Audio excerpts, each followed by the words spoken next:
evening, everyone. All right, good evening, board members, Dr. Cruz, district staff, visitors, and guests. Thank you for being with us this afternoon. The time is 6 o'clock. Today's the 10th day of December 2024, and I call this board workshop of the United Independent School Board of Trustees to order. The following board members are present. Go ahead. Danielle Martinez.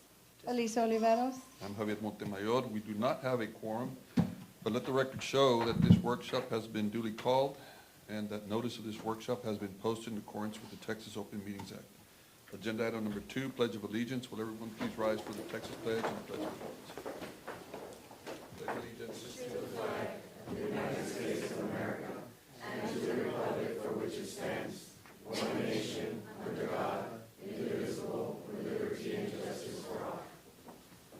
On the Texas flag, I pledge allegiance to thee, Texas, one state, under God, one and indivisible. Thank you. Agenda item number 3, public comments. Who was that? I don't know if that was me or not. I don't know who that was. We have any Oh, public- we do have 5 public comments. One of them I will have to be reading into the record due to a lawful ban of Patricia Mayers in accordance with Texas Education Code 37105.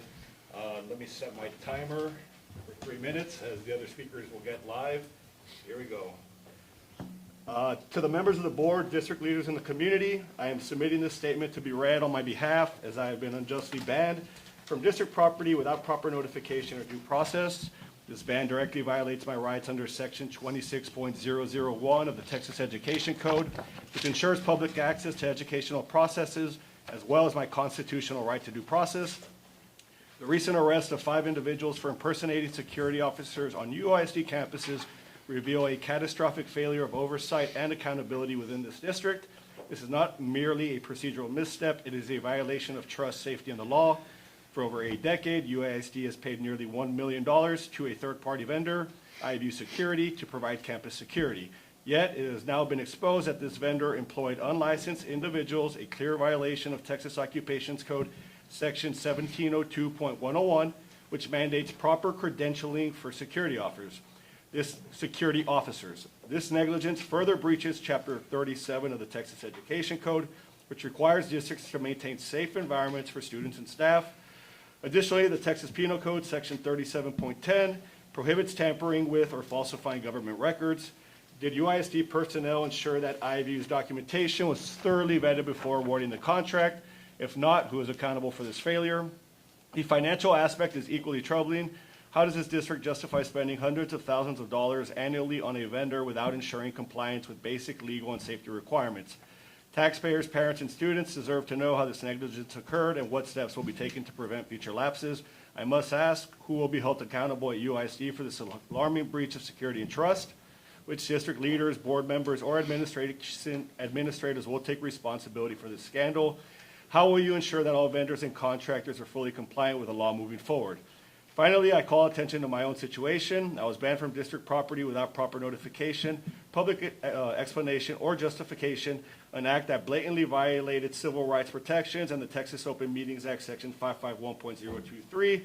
If this district cannot follow its own policy in dealing with individuals, how can it expect the public to trust its leadership? This community deserves answers, transparency, and immediate action. The safety of our children and the integrity of our district demand nothing less. Concerned retired teacher Patricia Mayers. I did have 32 seconds left. Okay, our first public comment is from Victor Vasquez, discussion and presentation on district procedures for contracting service provider. Good afternoon, Mr. Vasquez. You have 3 minutes. How you doing, sir? Good. How you doing?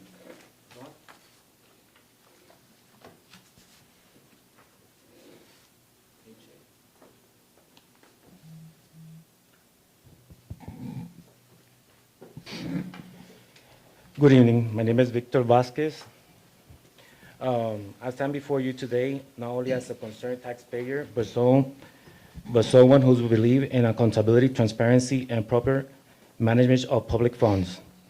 What I have been seeing from this board regarding the handling of this security contract is nothing short and negligence and a failure of leadership, including, Mrs. Morales, Ms. Flores, David Canales, and Mr. Salazar. Taxpayer pay for the leadership, no excuses, right? This district pay for this security company with public fund, our taxpayer dollars.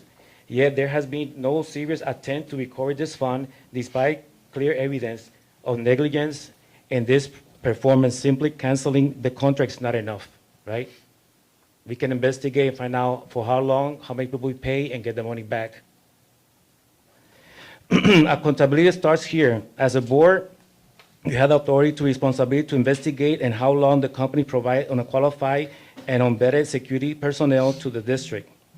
You should demand a full audit of all payment made to this company and determine how much of those funds were wasted on their failures to comply with the contract. Right, Mr. Flores? Take legal action. The district must sue the company to recover taxpayer dollars. Anything less would send a message to the vendors can take advantage of this district without consequences, right? We project in the district where everybody can make a company, get a contract with the district, and next, who's following the policy.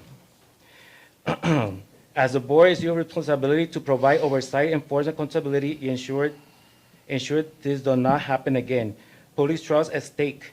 We, the taxpayer community members, demand more than symbolic gestures like canceling the contract, demand more real accountability. Violation, right?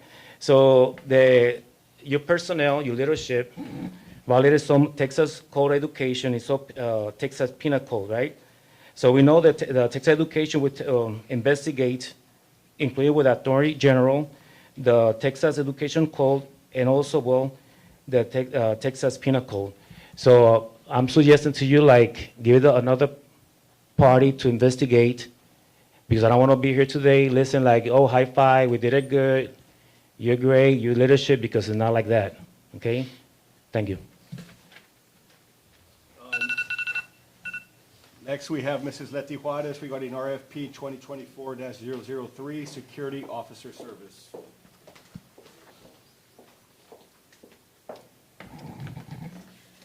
Good evening. For the record, my name is Leti Juarez. The RFP awarded iView Security clearly stated that the primary role of their security guards was to assist in providing a safe environment for all students and staff. However, despite this being described as an as-needed contract, let's be transparent. iView security guards were working in our schools throughout the entire year.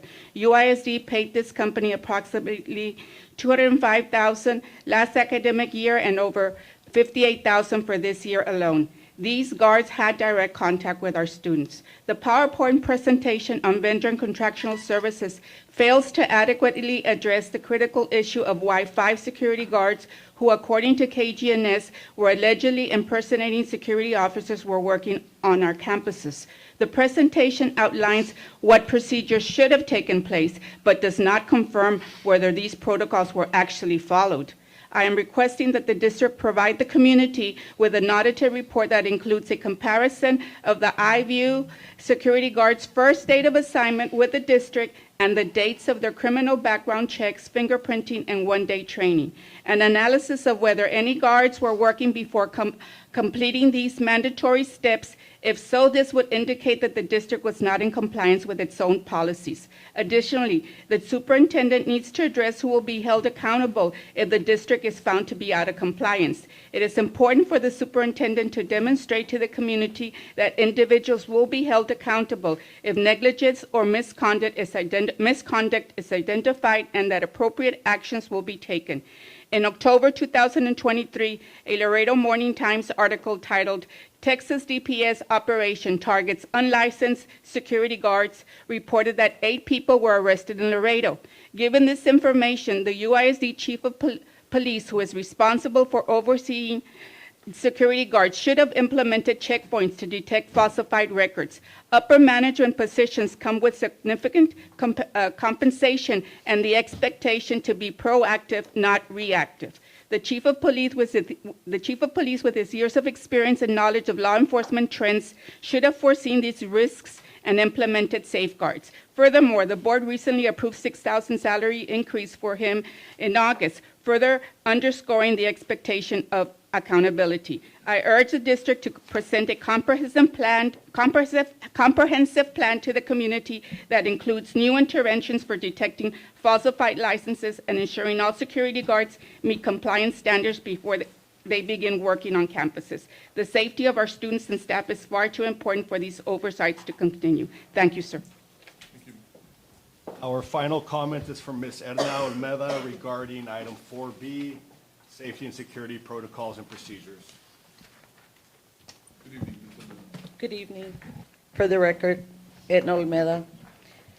And I'll start, good evening, everyone. I will start with a comment made by Ms. Alisa Flores Oliveros in the last board meeting. You said you were tired of the negative comments, and to that I say, we are also tired. We, the community, are also tired of the bad image UISD has had in these past years. And this is the reason why we advocate. And this is advocating for our students, our parents, our community. Our students and community deserve better. The procedures and policies need to change, and people need to be held accountable.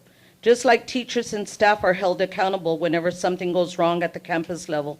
Why the discrimination? And I don't blame you, Dr. Cruz, since you barely came on board, but I do expect you to do something about it, because if not, then this will fall on your hands. Priorities need to be outlined and addressed. And they need to be addressed on more important issues rather than petty bans. There is a need for checks and balances to prevent things such as the failure of the TIA, the embarrassing incident with the securities. Who was held responsible for the proper implementation of the TIA, which affected so many hardworking teachers? And who will be held accountable for the security incident? The district claims that it prides itself in accountability, so let's see it happen. And if people need to be demoted or terminated, so be it. Because if it was any Dick or Jane, any teacher or staff, we would have been terminated or given a written reprimand. Just like you didn't hesitate to ban Ms. Myers or Mr. Rincon for petty and unfounded reasons, let's do the same with everyone, because this is embarrassing. What this tarnished image UISD is currently facing is a disgrace. Our community and our students deserve better. Thank you. We have no further comments. Agenda item number 4A, discussion and presentation on district procedures for contracted service providers. Yes, so this presentation will be conducted by our CFO, Ms. Laida Benavides, alongside Mr. David Canales, our Associate Superintendent for Human Resources. This is a response to the inquiries we've had regarding our district's procedures regarding contracting service providers. So we'll begin with Ms. Benavides. Good evening, Mr. Montemayor, Ms. Oliveros, and Ms. Martinez, and members of the audience. We have a quick presentation tonight to discuss the district procedures for using contracted service providers. Just in a nutshell, right, contracted services are provided by a vendor or an independent contractor to the district that offers their services to the public. And so if the services are for an extended period of time, or they are going to surpass a certain threshold amount, these services are procured through some type of bidding process, not necessarily an RFP, but just depending on the type of procurement that's necessary for this type of service. And that's done through the purchasing department. And you all have seen that pretty much on a monthly basis, we bring you proposals to award, and that item is brought to you by the purchasing department. And just to keep in mind that there's a lot of things that go on behind the scenes before that award is brought to you, right? There's an end user that tells us what they need. There's committees, there's evaluation criteria, there's references, there's all types of things that go into putting a contract together before it comes to the board to be awarded. If the services are for a short-term period, right, the district requires, and we use what they call a service provider packet.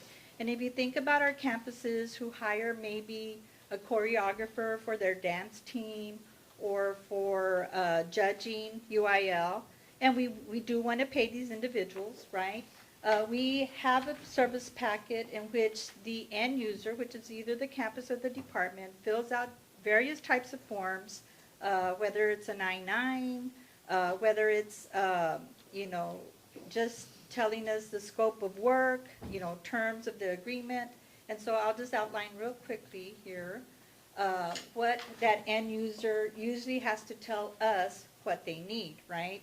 So the end user, which is usually a campus or department, or is a campus or department, they determine the specific services and scope of work required. They establish the duration of time the work is needed. They provide to us the required qualifications, certifications, et cetera, of the vendor and or its employees, and furnishes any additional requirements. The purchasing department gets these specifications that are based on the information provided by the end user, and then includes additional bid attributes that protect the district, right? Like the criminal history background, insurance requirements, warranty information, continuation of services, right to extend. So there's all types of other attributes that we end up, the purchasing department ends up including in some of these packets. So then the purchasing department will follow their procurement procedures to comply with laws and regulations, advertising, selecting evaluation criteria with the end user, facilitating review of bids, obtaining best and final offers by bidders if applicable, and obtaining end user's recommendation of awarded bid, and then coming to the Board of Trustees through an action item for your approval. And once awarded, once the board awards, and you'll see different individuals come to your meetings, we usually ask the department head, you need to be there just in case there's questions about your particular contract. And so at that point, you know, the end user knows that the board has okayed and can hear firsthand the issues with their contract. So then on the short-term end, again, I talked about the provider packet. I mean, we have tons of forms, right? But we try to kind of make it streamlined, right?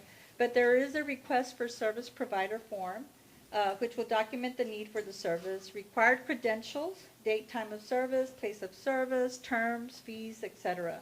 At one point, we even asked for number of employees that are going to hear that person present, or number of students that are going to benefit from that service. And so there's a lot of information on that request for service provider form. There's also insurance requirements, and if you think like, well, what type of insurance requirement would that choreographer need? Believe it or not, if they're driving onto our premises, we ask for a copy of their auto insurance. That's an example, right? At a smaller scale, a contract at a smaller scale. Conflict of interest questionnaire, an IRS W-9 form, and a certification of criminal history record information form. So then for both the long-term and the short-term service contract, it is required to have a background check conducted on all employees of the vendor if it is determined that there will be close contact with the students. We actually have a form where the vendor is supposed to choose a yes or no question, and I think Mr. Canales will be able to show you that. But pretty much the question is, will you be having continuous services, which means it's not like this one-day thing? And then the second question is, will you be in direct contact with our students? And if that is a yes, then further processes are necessary. The purchasing department includes a certification of criminal history record information form in the bid specs, which is also part of the service provider packet. That's where I'm saying it's in both, right? Whether it's short-term or long-term. The end user will be responsible for ensuring these requirements are maintained by the vendor. If it is determined that there will be close contact with students for a specific time, the Human Resource Department requires additional steps to clear the vendor service provider. And at this time, I will be letting Mr. Canales explain the human resource aspect. Good evening, David Canales for the record. Once we have, purchasing has already cleared these individuals, not clear, but just vetted the people, it's now our turn through the contract. There's three things that will happen. So back in 2019, the FBI did an audit of DPS and realized that there was too many hands in the cookie jar running background checks, fingerprinting, and so forth. They now assigned it to our schools to do the fingerprinting and so forth. So that happened later on. So now we became the police to police that action. So if you heard Mrs. Benavides, Ms. Benavides kind of mentioned that in all our contracts, there is a verification that the verification of criminal backgrounds have been taken care of by the vendor, but if it's the fingerprinting, we get involved as well. So let's go ahead and begin. So Texas Education Code, TEC 22.0834 and 22.08341 governs the fingerprinting and criminal history record information requirements for contractors, employees working with school districts and charter schools that have continuing duties related to services and opportunities for direct contact with students. So if I have an opportunity and I'm having continuous services with a student, and it could be students, doesn't have to be the same student, I have the opportunity to come over and over and over and over again, then definitely I will need to get fingerprinted. And the fingerprinting is because then what happens is they become rolled into UISD's account. So at that point, if that individual goes out and gets arrested for something, we'll get alerted. We'll get alerted to know. So they get the criminal background, which we also do, and then, of course, we do the fingerprinting. So let's talk about the three options that happen within this contracted services. The first one, option one, no continuous contact with students. The bid condition requirements are there. You have to attest that your folks have been cleared by your company or by your agency, whatever it may be, and they're not having any direct contact with our kids, not continuous. So think of a construction process. If you're building a school out in no man's land, there's no students around there. So we're definitely not going to have all the subcontractors and everybody that's working there get fingerprinted to be on our roll. That won't happen. Another way, I don't know if you remember when they were rebuilding Nixon, they had these wood barriers that protected the students from the construction workers. That would be an example. Another example, while the kids are there, they're still isolated from the general population. So option one, no fingerprinting at all. The background check is responsible by the agency, the vendor, whoever it may be. That's part of the agreement that they have within the contract. One time, they're going to see the kid once, and then they're not going to come back. Option three. Option three is continuous contact with students. So we do both, background and fingerprinting, because they're not going to come one time. They're going to come several times during the year, and it may be someone who comes for the duration of the contract, for 3 years, whatever it may be. So we have our guidelines. So there is that vendor packet that Ms. Benavides was sharing, and they all get it. And it all says the same thing. And then this contract, and this report, it talks about during the contract period, that's the highlighted in blue, you must notify human resources of additional hires or of people who leave the system once the contract is awarded. It is the vendor's responsibility to let us know when they're hired and when they're losing their folks, so that way we can take them off, because DPS has a guideline that says we have to take them off if they're no longer providing services for UISD. We cannot keep them on our rolls. Okay? So in here is all the instructions. So let me break it down. So step one, certification. So here is the packet, and it kind of goes over the guidelines. It talks about the Texas Education Code. On this other side is that affidavit that Ms. Benavides said, are you going to be providing services, long-time services? So the vendor or contractor has to fill out that information saying yes or no. If they say yes, then there's further steps. And then that's when we get involved at that point. Then we move on to the other page. So the first one over here, criminal history record information. We want to know, because an automatic disqualifier is if you provide misinformation, that will disqualify you from employment with us. So the first question is, basically, have you ever been arrested? Not that it's been dismissed, it's have you ever been arrested. Doesn't mean you'll automatically get disqualified, But it's important that you say yes if you did, because when we run the background check, it's going to pop up.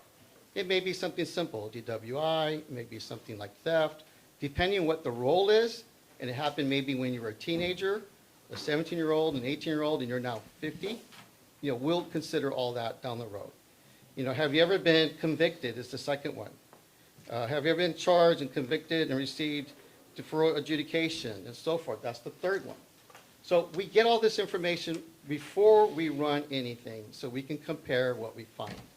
The second item is through DPS. This is we call it the CCH form, Computerized Criminal History. This gives us permission to run those background checks.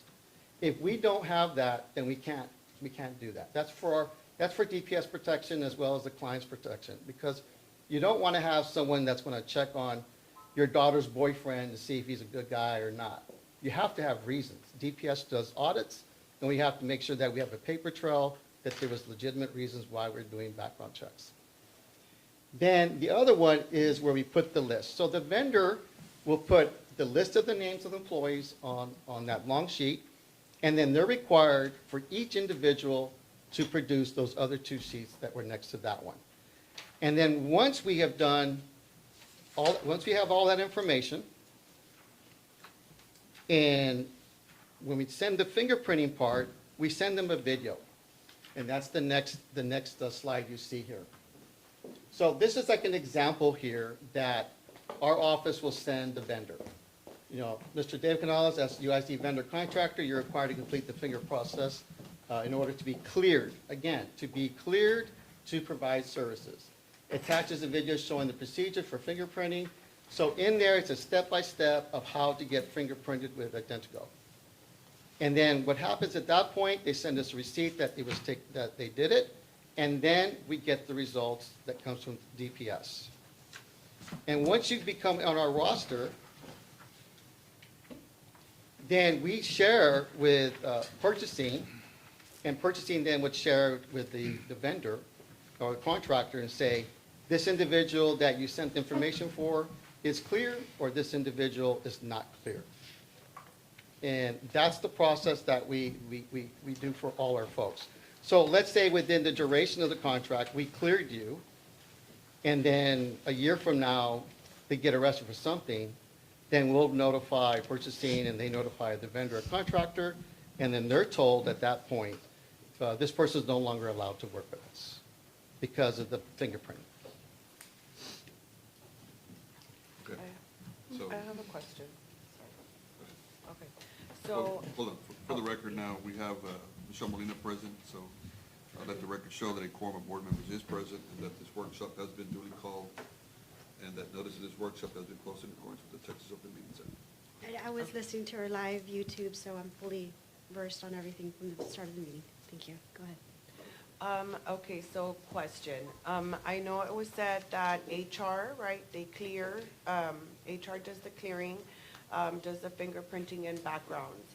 So for example, right, because I know a lot of people are interested, I as a parent, I want to know too, in regards to the security, right? We do know that the vendor has the responsibility, correct, and vetting their employees, but you just mentioned this background review document, right? So how did it fall in the cracks with us? Can you, do we know what happened? Obviously, if we have this, HR is supposed to be doing the clearance, right, and then going back to purchasing. I do know that they were sending employees, right, as a need basis. But my issue is, it's a big issue. It's a big oversight, right? Why didn't we have this in place with that specific contract? Okay, are you referring to the IVU The contract? the IVU contract. All right. That's the elephant in the room. All right. Yes. So what I can tell you is that particular vendor totally circumvented all the rules and guidelines that we had. We did not know about those individuals. They did not come through our office at all. We did not know their names. We didn't even know they were working. They did not share this information with us as the contract states. And so they totally circumvented us. Okay, and so who's gonna be held accountable in that? I mean, I'm gonna request, I don't know if it's possible for me to request, like an audit or something, because that's unacceptable. I mean, I saw it, where there was one individual who had a criminal record since the 80s. I did the search myself, since 1988. And he was working at one of the schools. I mean, God forbid, that, thank God nothing happened. He was taking flowers to girls, to students at LBJ. And so, I mean, I don't know if I can do that, Mr. Montemayor. So what I can tell Okay. you is this, for the record for you all. We had about 5 or 6 that were in our rosters that followed the procedures. They were with us. So these other individuals, the owner did not inform us of new employees. As the contract states, you have to tell us. You have to tell us when you hire new people that go to our campus. You can hire people, but just don't send them to our campus. You can send them to other areas. So these individuals that you're referring to, we would not be able to run a background check or fingerprinting because we didn't even know they even existed in our schools by name. Okay, so, yes, the I-View security situation is the elephant in the room. I think I just said that, and we can To blame, the next one. Thank you. we can blame a third-party contractor all day long. At the end of the day, it doesn't matter. I think I've said it already. The responsibility for the security of the district falls on the district. The kids, the staff belongs to the district. It cannot be taken away. It cannot be, given to somebody else. So I appreciate that. I appreciate your presentation, Mr. Canales, and Ms. Benavides. I think everybody here has done a lot over the years to enforce our security, to upgrade our security. But this could have, some really bad results. And I'm not sure yet, and I'm waiting for the superintendent to give us a report. We have talked about, how we're going to resolve, the issues here, but, and the contract, in all probability, be canceled, in my mind anyway. But we can't have that happen. We have to do a better job, everybody. When we went out, the public said, hey, security, if we tell the kids, if you see something, say something. It's everybody's responsibility, from the chief, the police department, HR, who runs the background checks and the fingerprinting. We set the requirements from purchasing, everybody, even the principals. I'm sorry to say, they're on their campuses, they see these people, and I don't want to add more stress to their lives, but, they were on their campuses as well. And some of these requirements that you went over holds the principals, responsible for some of these items. So, we can't go back to the parents and say, it's a third party. It's their fault. And I'm disappointed with I-View as well. I know the owner personally. He was a friend of mine. He's a friend of mine. But this is unacceptable. And it's unacceptable in the district. We have to face the public. We have to tell the public, we're going to do a better job. We're going to find out what went wrong, and we're going to fix it. And that's pretty much, I think, all we really, really need to talk about. And I don't mean to, you're up here, and I don't mean to come down on you. But, I understand. But it's just, that's what the public is. I do want to share something with you, though. Unfortunately, this is one contract that it didn't go right according to what we're learning, right? But I will tell you that if anything we've heard is that we're too strict. I'm going to give you an example. Recently, so you can hear me out, we had a presenter that goes all nationwide. And this individual was so surprised how much paperwork and how many hoops he had to jump, criminal background checks, all of that.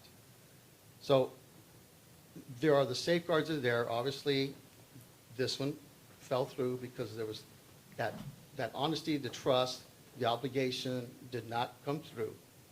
But I will tell you that our sponsors, Special Ed, we usually have a lot of contracts with them, Fine Arts, all those consultants and so forth, we check them, and we definitely, they know. And when we get information, we let them know, the end user, that they're no longer able to provide those services if they do come about. Mr. Canales, I've been on the board now for 14 years, and I try to be a parent volunteer. And I had to go through all the fingerprinting and all that. I've been on, I still get checked at Alexander, I still get checked at Clark Middle School, I still get checked at the elementary school, and I'm okay with it. I'd rather err on the side of caution.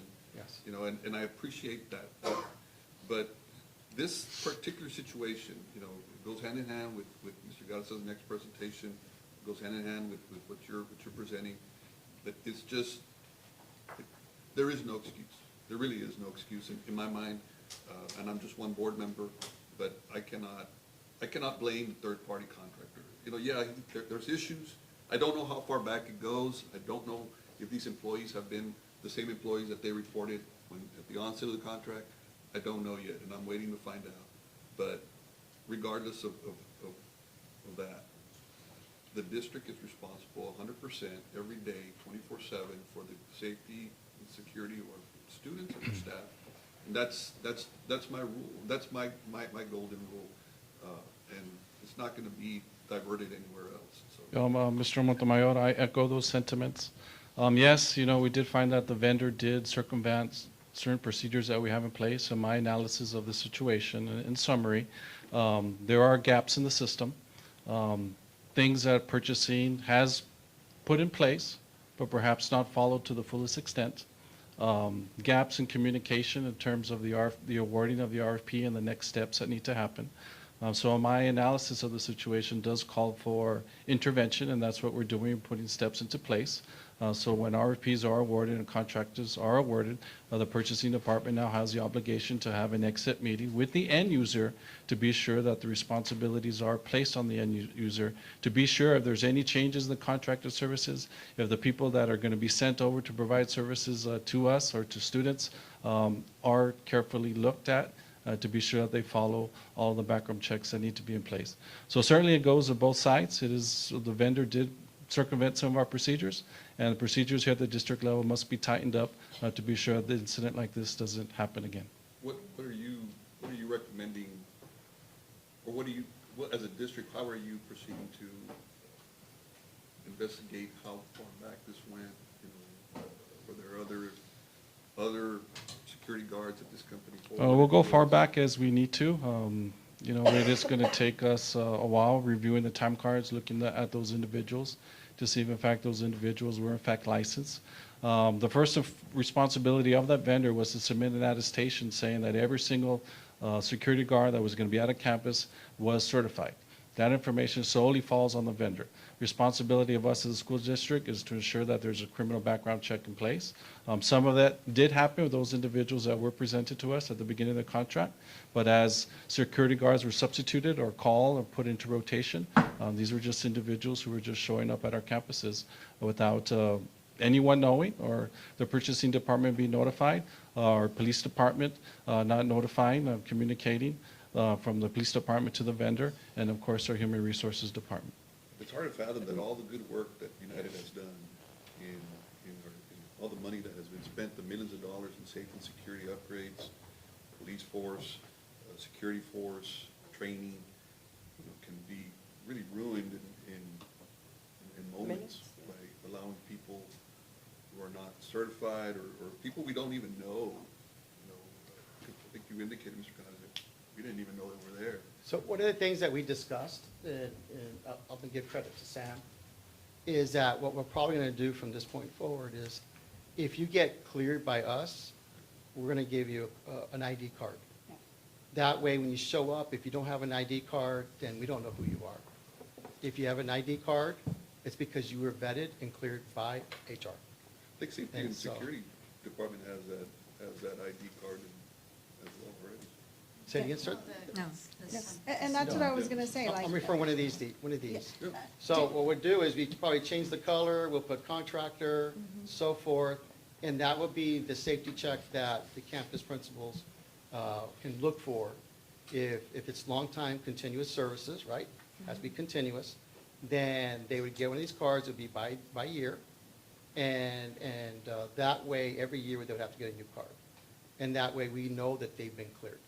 Yeah. That was just an idea. I'm not saying, we're not there yet. Dr. Cruz is still completing the survey, the investigation, and the processes. And then that might be one of the recommendations that. Yeah, may that come was the up. first thing that came to my mind, because I'm thinking of my own centers at my job. And whenever we have a new employee, even an employee who already works with our program, move from one center to another, they have to take all their checks with them. They have to present their background checks, they have to present their ID badge to the center director before they're even allowed to be near a student. So I was thinking the same thing. If these were new employees, who did they report to at the campus? Did they just go in and do their job?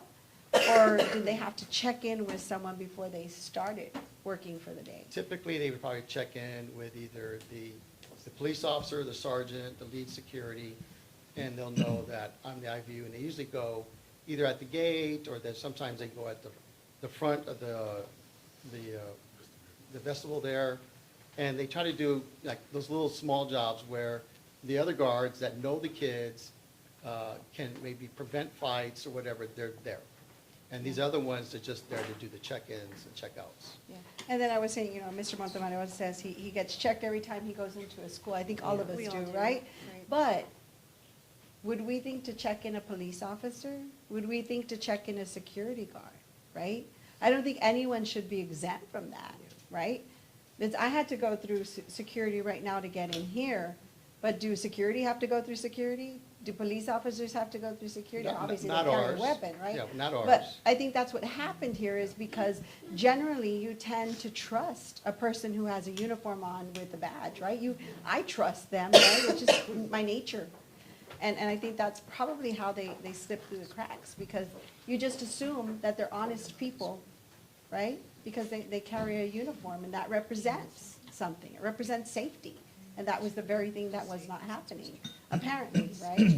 And then I agree, principals, if what you were saying, Ms. Martinez, is true, that there was a security guard giving flowers to students, well, how does she know that? Obviously, people were aware of it, and nobody came forth with that information. So, that's There's a scary. gap. I'm sorry. Okay, so, correct. All of this looks so pretty, right? But it's paper. So actions speak louder than words. You can never assume, and when it comes to security and safety, you can never trust. Never. You can never trust enough. Never. Never.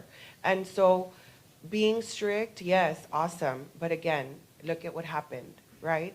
There's a movie, Ben Affleck, The Town. I don't know if you all have seen it, right? They get away with stealing money dressed up as cops, right? And like Ms. Alisa was saying, we need to now, and it's very unfortunate that instead of being reactive, this is more of a proactive, and again, you're kind of like on the chopping block, right, Mr. Well, I'm fine, because I know Canales, the procedures that we did are but, good. but, it is upsetting because there was a lack of communication from somebody. And parents are upset, and, the public is upset, and so this needs to be fixed. And again, thank you for the presentation, but, it all looks very pretty and what should have and what not, but, we need, actions. That's what we need. So. There will be. Excuse me, I think I need to jump in. I haven't been overseeing the purchasing department for long. I've recently become an assistant superintendent for business and finance. Purchasing now reports to the business and finance office. It's probably been about 1.5 years, maybe 2 years. And I agree with all the board members here.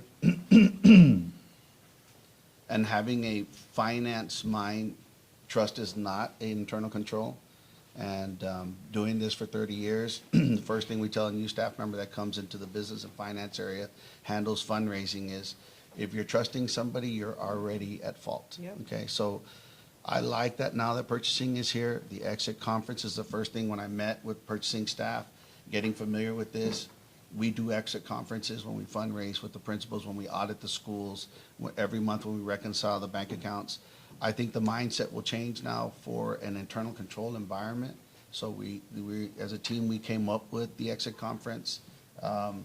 We try our best not to leave any loose ends anymore. Unfortunately, like you are correct, this is reactive, but we will be taking more proactive approaches with an internal control mind now. It was, thank you very much for the credit for the badge, because you see, when you have that mind to protect money, it's easy to convert that mind to say, we got to protect kids, right? We got to protect our facilities. So right away, we said the exit conference, let everybody know what their continuing responsibilities are. And then we need to secure that a campus principal, going back to what Ms. Olivero said, a campus principal, I have to disagree with you a little bit, Mr. Montemayor. A campus principal sees a uniform that's been approved by the board. And I felt that if we had a badge on them, they saw, hey, wait a minute, Mr. Montemayor, you came in without a badge, we're gonna call central office immediately. So we have an internal control mentality now that is going to trickle down to the purchasing department, and try to prevent these things. I've been meeting with staff every day. Every contract we're gonna review, every service we're gonna review, anybody that's coming into our campuses, we're going to have that internal control approach to it. There's one thing that I've learned, because I have been through misfortune here over my career with UISD, with people taking money. And I'm fortunate enough to have a brother, an older brother who takes care of me, that rose as the highest ranking warrant officer for the U.S. Army. He was military intelligence, criminal investigations, and he did some special services ops. And he's always told me, you can invest $20 million in any computer system you want, but boots on the ground are the only way you're going to prevent human error. So that mentality I will bring into the entire division, and now that purchasing is in there, we will make sure that we have boots on the ground. We will rely on the computer technologies. I'm not putting it down, Mr. Perez, when we do know that something is happening, because that's how you extract the data and you control it at that point. But when somebody colludes or when somebody is out to cheat, if you don't have the boots on the ground, you are never going to catch them until after they do it. And I bank on my brother's 25 years experience in military intelligence, criminal investigations, and some of the special units that he participated in when he was deployed. If somebody wants to beat the system, unfortunately, I know it's sentimental, I know it's emotional, I know it's important because there's kids involved. But when you have a cheater, they're going to beat you, they're going to cheat you. So we've got to build the internal controls better. You know, we have a new team now together put in the Division of Finance. We embrace the purchasing department. We need to go contract by contract and make sure that we are as pretty as what it looks like on paper. What I will tell you is that we're all committed to make sure that this won't happen again. We're all committed to put those safeguards, and we work very closely with Sam and his departments, and Lila and his department and her departments. We are going to be really committed to make sure that this won't happen again. Unfortunately, it came to this, but it is what it is. As Sam said, there was a cheater involved. I understand what you said. I mean, we're not going to blame all the third-party company, but we'll take this opportunity and we'll make sure that it doesn't happen again. But we will not be using contracted security officers anymore, No. correct? Okay. No, we will not. We're going to be replacing those 8 individuals with in-house UISD security guards. As a matter of fact, interviews have started today. Can we invite one of the Republicans in the room, trust but verify. That's what it is. Mr. Canales, thank you. I'm Yes. sorry you're here taking all the fire, but the reality is that it is a very heavy topic. Yes. A lot of our constituents or parents are rattled, to say the least. You know, just to see that something, safety security can have some kind of,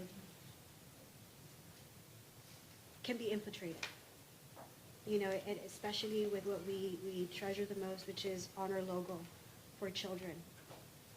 And I'm not blaming you, and I appreciate Dr. Cruz, you immediately taking action and starting the investigation and standing here today and taking accountability that we have some areas of concern, we have areas of improvement is a big deal to me. Accountability is a big deal to me. And I know that as hard as we all work as administration, we're gonna make this right. I do not blame our principals or assistant principals. I do not blame our campuses.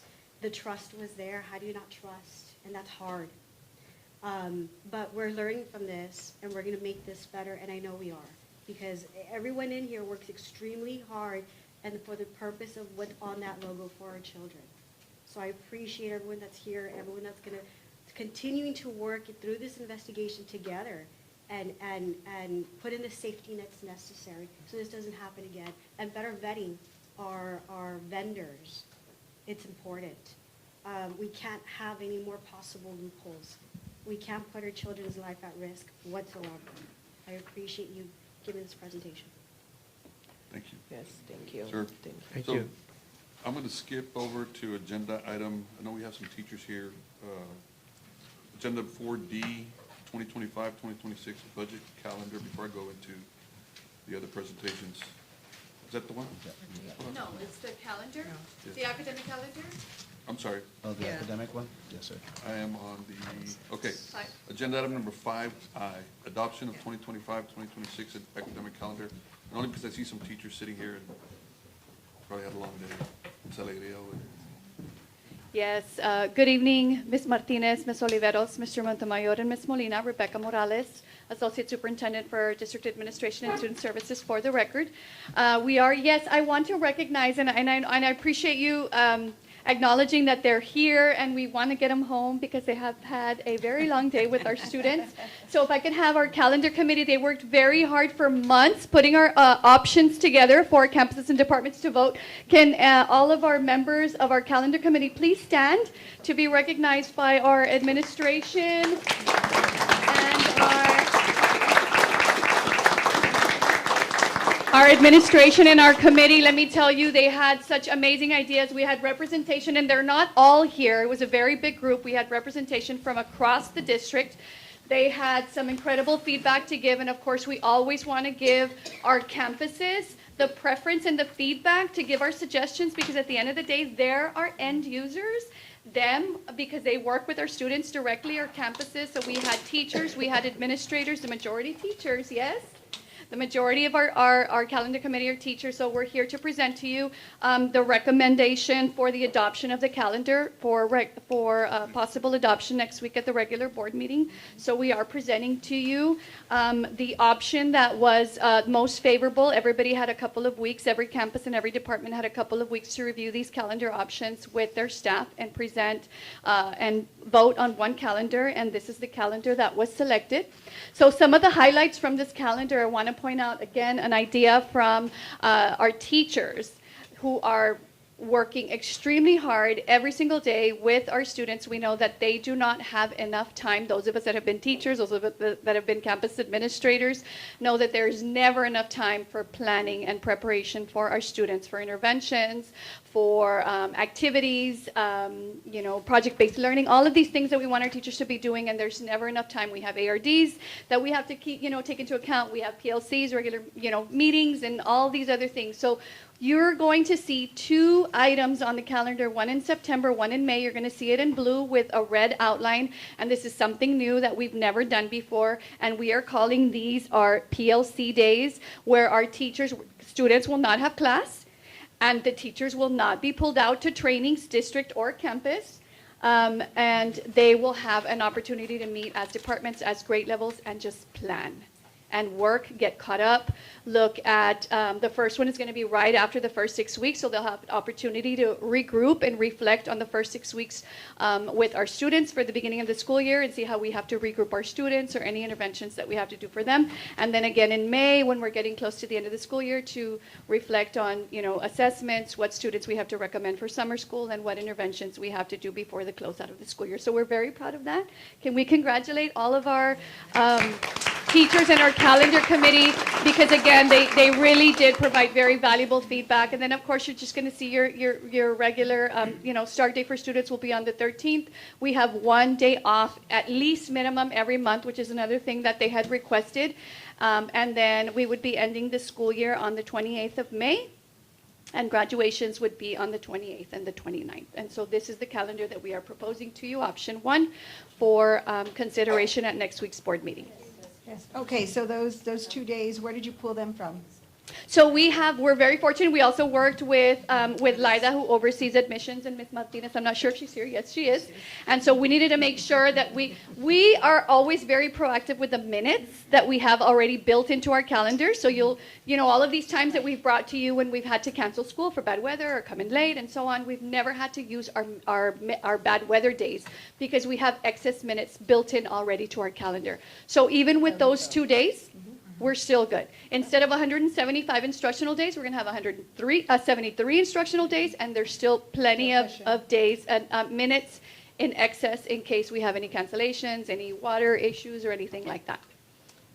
Okay, is this also? Any highlights?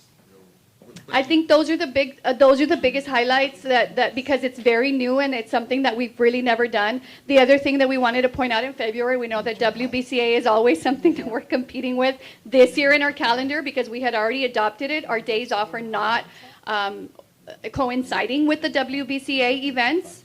However, for next year's calendar, since we already had their dates in advance, we've already worked them into their schedule. Unfortunately, it's not President's Day weekend, which is something that we really prefer to do for our community and our parents. But we went ahead and went with the WBCA since we know that that is a very big event in our community. So that's another change that you're going to see in February. Is it's not President's Day weekend, but it is the dates that we were given by the WBCA committee that already have their dates in advance. Bounces with LISD as well. We did share, and as a matter of fact, they had different dates. We worked on ours first, so they did ask us for a copy of ours. And when they were working on their calendar, they did make some changes to their spring break. For example, they had initially were going to do it a week later, but they moved it up to the same week as ours. I know LISD typically does release a little bit earlier in the school year, though, and that I think is going to remain. I don't think they have the days off. And we did talk about that, but the teachers prefer to have the days off throughout the year and the last week of May. Do you have graduation days already? The graduation days are the 28th and the 29th, and if y'all remember, we moved them this year to 2 days. We're going to have 2 and 2, and they're going to be during That's what I was gonna ask. Yes, Okay. and they're going to be during the day. We already have the dates reserved. Ms. Rodriguez already called the arena. Yes, and so It's a lot for one day. 2 and 2. Yes, we're going to do 2 and 2 starting this year. Okay, good deal. 2 and 2 starting this year. Yes, and we're planning the same for next year. Thank you to all the teachers who participated in this. Appreciate it. Thank you. Thank you so much. All right. Thank you. I'm going to come back to agenda item 4B, safety and security protocols and procedures. Yes, this item will be presented by Associate Superintendent for Administration and Operation Services, Mr. Mike Garza, as well as followed by Ruben Ayala, our Safety Crisis Response Administrator. Chief Salazar will also be discussing the police and security initiatives taking place. This is in response to some of the inquiries regarding our security measures that we have in our campuses and our district facilities. You're going to see that the security measures that are in place here at UISD are top-notch. As a matter of fact, we recently received a report through the Texas Education Agency through their district vulnerability assessment that many of our practices that we have in place are going to be exemplars and suggested across the state of Texas. So, Mr. Garza? Yes, sir. Thank you, Dr. Cruz, Mr. Montemayor, Ms. Oliveros, Ms. Martinez, and again, Ms. Molina, who stepped out. We appreciate this opportunity to be able to share. Probably a little bit less than a year ago, we had presented some information to you all. This is a little bit more robust. We do have 2 new board members, so we want to kind of get everybody up to speed with all the information. So this is the department itself, the Safety and Crisis Response Unit. Now, obviously, there are other factors to safety. It's a district-wide issue, but these are the individuals that are part of this particular department, including myself. We have Mr. Ayala, who's our administrator. We do have a vacancy currently that we're going to be hiring a behavioral threat specialist, which will be a licensed professional counselor that will be on our staff that will be proactively seeking individual students that have issues, behavioral issues. And so we're going to try to get ahead of being proactive in trying to identify any potential hazards in the future. As you know, a lot of the stuff that we've had to do has been reactive, especially with our students. We do have a really good staff of 4 LPCs that work under Ms. Ramirez, the Director of Counseling. Again, they're reacting to a lot of the issues that are going on. What we're going to be able to do is track a lot of the items that come into play, whether it's discipline or any type of arrest that involve assaults or any type of violence, we're going to be ahead of that and proactive to be able to identify some of these students. Mr. Garza? Yes, Is ma'am. that going to be an additional position, LPC, or is it going to be from the existing LPCs that we have? It'll be an additional, therefore, this will be a fit. This will be from outside? That is correct, yes, ma'am. And then we are looking for grants to be able to expand both in their areas and in our area to be able, because even with 5, it'll be completely, it's not enough. We need more people. And then, of course, we have Ms. Cavazos, who's our safety officer, and Oscar Guerrero, who's our safety technician. So just to kind of give you a little perspective, there are some state-required mandates that we have to abide by. One of them is we are required to have a safety and security committee. These are a group of individuals from our community that have been recommended to serve. At one point, that committee was about 60 or 70 individuals. As you know, people are busy, they have issues, and so as that has transpired over the last couple of years, we do take attendance. And so those individuals that are unable to attend, especially in consecutive meetings, we have asked for them to no longer be on the committee and kind of reduce that a little bit. We want people that are active and very proactive in being able to be a part of this. Who do you have on the committee, Mike? Just out of curiosity? I'm sorry, sir? Are they district employees? Are they? So we have some partial district employees, some principals, some regular staff members. It's outside community members, business people, outside law enforcement. So this is something that we want input from all these different areas. And more importantly, it's an oversight. It's a group that oversees. We are required to meet 3 times a year by rule. And so we come to them with different issues. We give them our emergency operations plan, all the things that are required by state statute. In addition, if there's any findings in any of the audits that occur, we are required by rule to present to them as well, to let them know. And of course, give us recommendations, right? So it's a really good symbiotic relationship with those individuals in our department as well. They oversee the development and implementation of the district emergency plan. And again, as I mentioned, we are required by rule to submit any audit findings to them. And then, of course, we also present to the board, as you know, in executive session. So these things that are discovered or found are not subject to open records. So we do present to them, and we do present to you all in closed session. Every individual that's on this committee is sworn by the same rules as the board as far as open meetings and making sure that they do not disclose confidentiality. That is correct. Just in the prevention phase, and this is going to be the slide where I'll stop, and then I'll pass it on to Ruben. But I just wanted to kind of put everything in perspective for everybody. You know, UISD has 85 commissioned police officers. That includes 3 K-9 handlers. That number also includes 12 vacancies that we're trying to get on board. This law enforcement is an issue in our county. It's not just UISD. Everybody's having trouble hiring law enforcement officers. There's not enough people going into the academy. You know, we're not getting enough, especially at the rate of pay that we have. The federal government is more competitive. There are other options available to people that go to law enforcement options. But I will say that we are the 3rd largest police force in the county. If you really put that in perspective, that's an amazing thing. Laredo Police Department obviously has over 500 officers. Webb County has a couple hundred officers, or certainly over 100. Well, you know, our commissioned officers is the 3rd largest police force in our county. And we have been doing that, and we have been committed to that way before it was a state requirement. We've been doing this over 10 to 15 years, and it's been a commitment that this board and past boards have committed to, and there was no funding tied to that. At least right now, we're at least getting some funding to be able to offset some of that cost, and even then, it's only a $15,000 per campus cost. Obviously, our cost for this commitment is large, and so that $15,000 only does a partial responsibility of what's required. And are there any, I'm sorry to interrupt you, are there any like grants that you can apply for law enforcement? Or do you all, I know like the police academy, right, they sponsor students and then they enroll, do you all do that or no? Yes, so we're very active, especially with our security guards. Those that have interest in some kind of law enforcement capacity, we encourage them to go to the academy. We sponsor them for that. We're even willing to have some differential pay for them if they go, with a commitment that they stick with us. Because again, Here we are making the investment, they get their certification, and then they go off to Customs or Border Patrol, right? So we want to make sure that we get a commitment, kind of like our growing our teachers. We've talked about our bus drivers. If we fund their tuition, then they come back and work for us for X amount of years. So yes, ma'am. Now grants typically, my familiarity with the city of Laredo, with the COPS grant, does require matching funds, obviously. That does help us. However, we may not necessarily qualify that because that's more for municipalities and so forth. However, what that does is that there's a gradual process where the grant phases out. So over a period of time, you have to take up that particular responsibility of the funding for these individuals.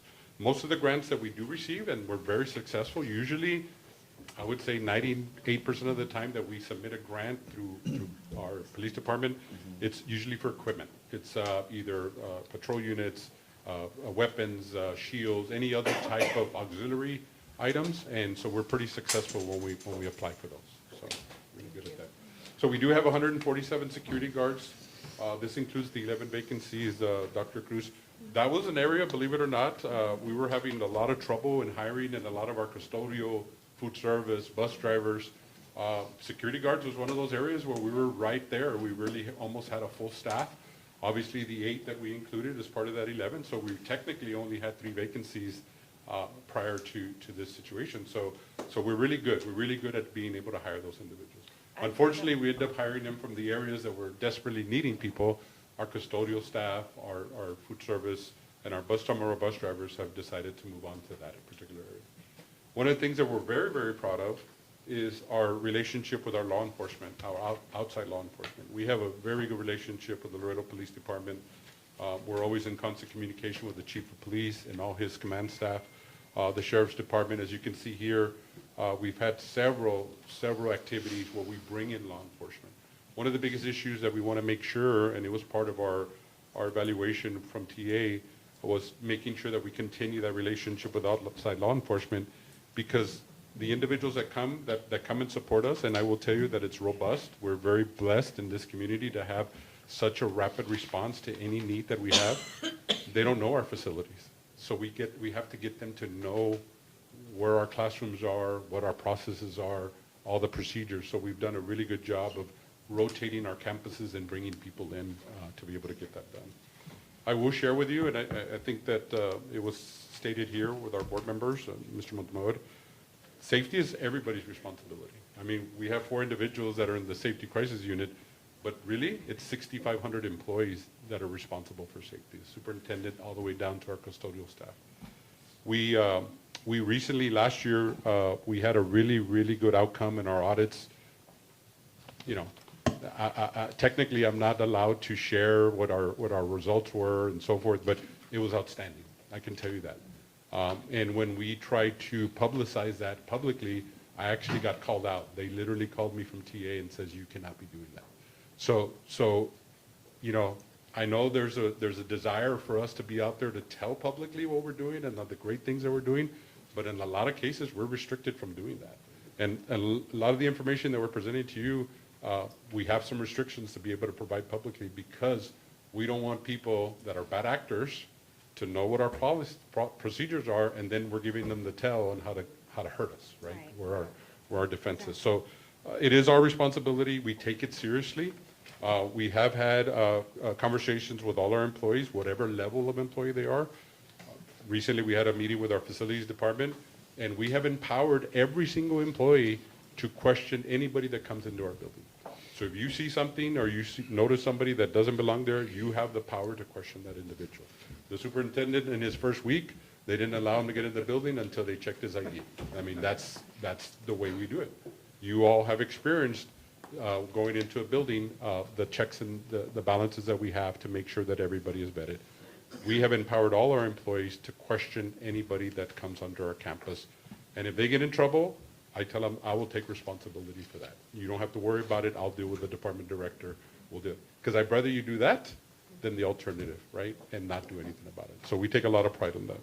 And as Mr. Canales mentioned, even outside individuals that come into our community, the keynote speaker, for crying out loud, for our Parent Learning Summit had to go through the vetting process. and was saying, hey, this is a lot more than what other school districts do. And oh, by the way, in our audit, that was a common theme from the auditors, was that we do a lot of things that other districts don't do, right? And so a lot of the things that they provided comments to us were recommendations. Essentially, they're not required, they're not state mandated, they just think that it would be a good thing, but we are way in advance of any other school district. Where they're trying to catch up where we've been for the last decade, we've been able to use our funding to do more progressive things, and so we're super excited about that.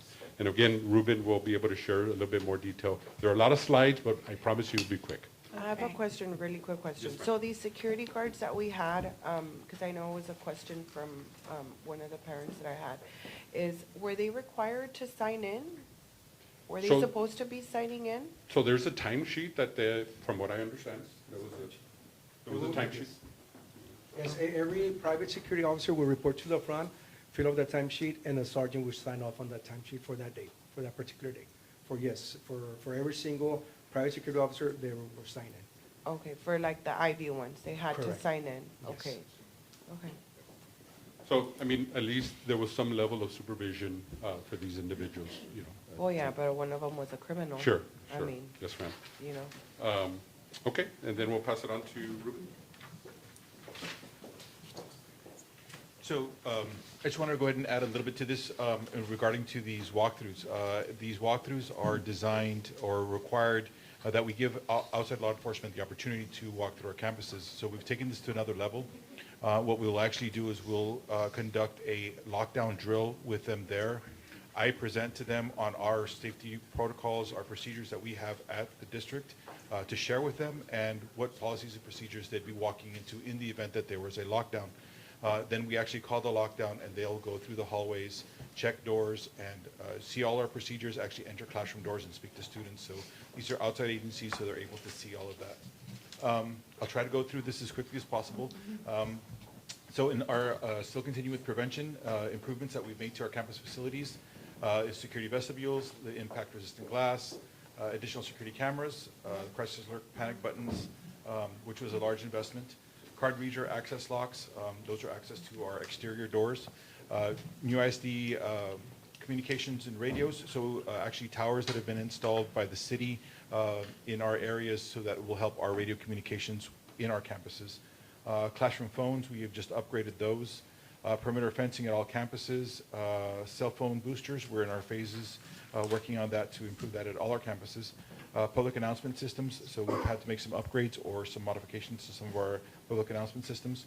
And procedures, so we're having a single point of entry, as well as identification badges.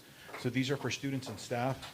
Students in 6 through 12 are given an ID, and additionally on those ID badges, we are required to have the suicide and crisis lifeline as part of their badges. All district employees are also given a badge, and they're required to wear it every day at work. Visitors are screened through our visitor management, and they are given a disposable badge. All of this is funded through our safety monies that we receive. Our sixth graders? 6 through 12. Given badges? Yes. The IDs. We'll go ask them. We just, You see them wearing their badges? not wear, they're required, they're given a badge, so they're not required to wear it though.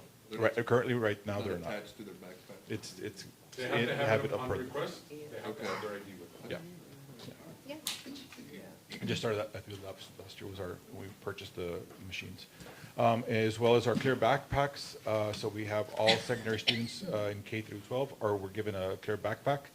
As well as for all our stadium events, we have the limited bag policy. Metal detectors. I'm sorry. I had somebody ask me about clear backpacks for athletics. Are you all thinking of doing that or no? So the options that we've looked at are mesh bags, but it still gives us, so right now the way the policy is for those high school coaches, or actually for those athletic coaches, they're required to check those students' backpacks. So they are being checked. In the beginning of the day when they come in. And the beginning of the day, yes. So when they come into the campus, they do the regular check, and then the athletic bags get put on a table, and they get searched, and then they move on. At the beginning of the day when they come in. Yes, and as long as they're also going through our weapons detectors, that will also determine whether there's anything in that bag that really needs to be searched. The other thing that's important is that there's a certain size that diminishes the strength of the bag. So the bigger the bag that's clear, it's gonna be less reliable. Right, and it's not just for athletics. I know we also do that for Cheer and band. We dance. do Yeah. that Band. for even Instruments the as medical well. program, that they have all the sensitive instruments and everything. So everything gets checked at the door. Yes. And so these are the metal detectors or weapon detectors. Like you saw as you entered the building, these are, now we have them at every high school, every middle school, and we just purchased for our elementary schools. So those will be deployed shortly.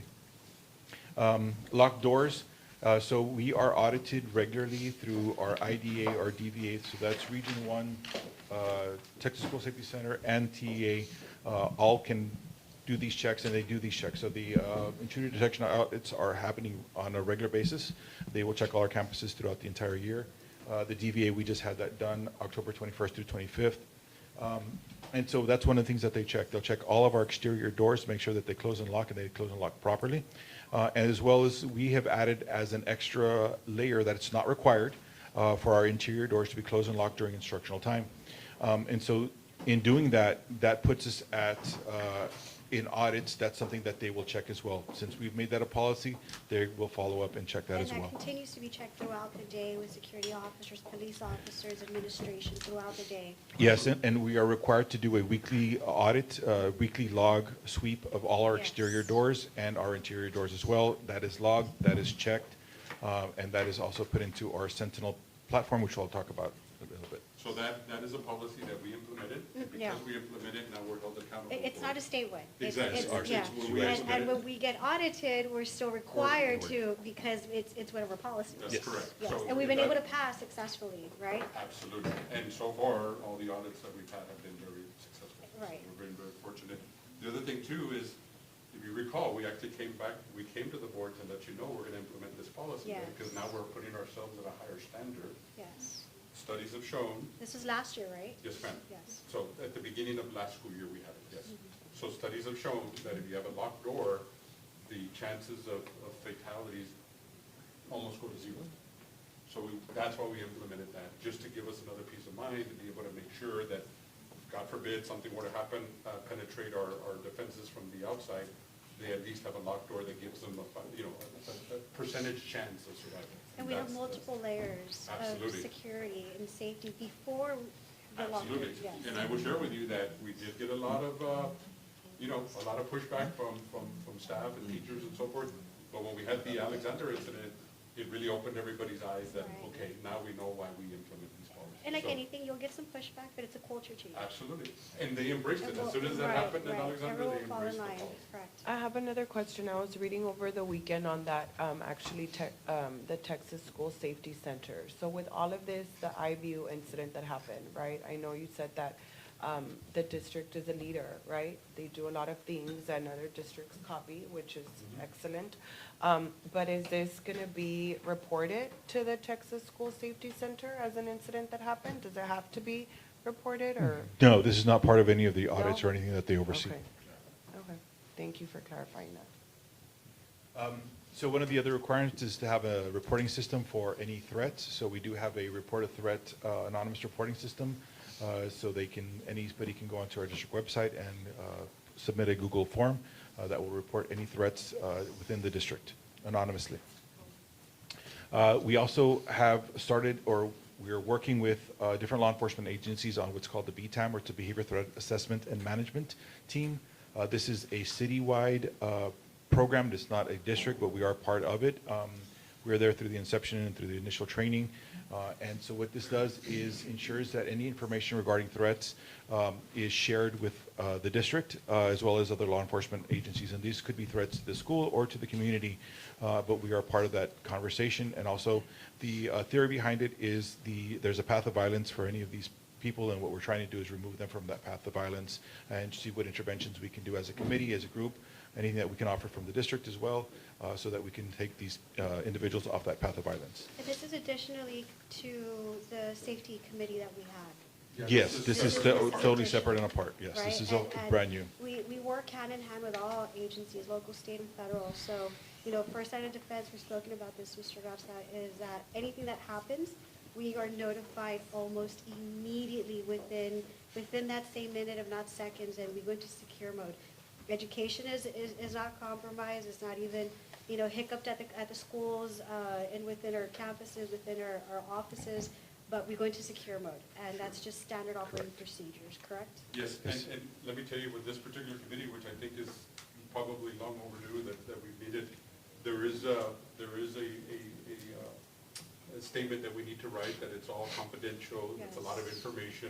A lot of it is just what-if scenarios, if this individual comes, what can it be to our community? We've already been called twice on emergency meetings on individuals, right? So it's a really good committee, it's really good communication. When you're getting the FBI involved and all the other agencies that have resources that are way beyond our scope, completely way beyond our scope. But they may not necessarily be related to students of ours. They could just be individuals that could potentially have risk. And so we have a really, really good, robust communication with them. So much so that our City of Laredo Chief of Police, our Chief of Police are always in constant communication. And a lot of times, they just let us know, hey, this is happening. There's no risk to your location, but we want to let you know. And so we, as an abundance of caution, will put a school on secure mode just to be prepared. It may not have anything to do with our campus, but we just want to be above and beyond what the protocols call for. And also the beauty of this is safety, like we said, is within the whole district, but it's not only that, it's these communications and these relationships that we've built with these outside agencies that are willing and able to help us. And then we've already had instances where I've been able to get on the phone with one of these officers from an outside agency and say, you know what, this has just happened.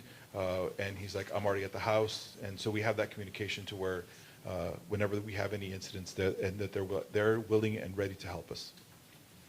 So then goes on to our own behavior threat assessment teams, in which we have in our district. We have one at every campus. We're actively looking for the LPC to monitor and do that right now. That it's me. And so each campus has a trained team. These teams have to go through a Texas School Safety Center 8-hour training to be on the team. And so this is something that currently we have through a program, Navigate 360, but the state is going to most likely mandate by next year that it is on one of their programs that is free of charge, which is a great thing. But it's a new system and it's a new program. And so we were selected one of 15 districts in the state to be part of their phase 2 of the pilot program. And so we'll be beginning that in January so that we are familiarized with that new system. So that's the campus behavioral threat assessment, that form, that report that has to be filled out. That's what you're talking about. It's a one person? So we're held to a different standard now because of what's happened in other communities. Georgia more recently, where we know what happens. You have trouble at one district or campus, you end up moving somewhere else. Right. So we are now held to a higher standard to notify. We are now having to make sure that information goes to the next school district. So the state has done a very good job of kind of centralizing that, because the way the system was, we were having to send information, we don't know if they received it. In this particular case, now there's going to be a clearinghouse for us to do that. So to answer your question, every campus has somebody that's certified through the training that is required. So yes, it's actually a team. So the basis for the behavior threat assessment team is that there's no one person that's going to be making these decisions about a student. It's going to be a committee at that campus with our guidance, of course, but so they're working together so whenever there is a threat that happens, correct, this team will then do an assessment, which based on NTAC, that assessment will then determine whether there's a behavior plan or a management plan for that student. Intervention. We can talk about it at length, later on, but I'm talking about when your report has to be done, the overload that it places on the employee versus their other duties that are in place, and it just kind of bogs down the entire process. But that's more of an instructional. Well, the individuals at the campus need to answer some list of questions. They put the information, but this person that we're going to bring on will be the responsible individual. And there's no teachers on the team. Right. I'm not talking about counselors and administrators. Yeah, talking about counselors. Yes. So this individual will be responsible to make sure it gets uploaded to the state level.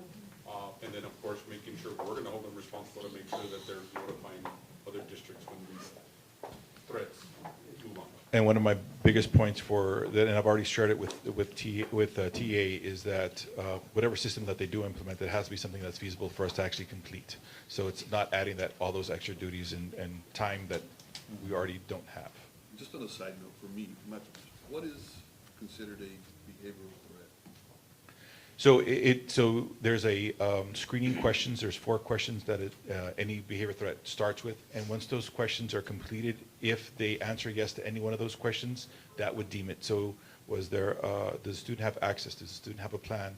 Does the student make an actual threat to anybody? And then there's another side where it's like, well, are there other behaviors that would cause you to feel that they would need a full management plan?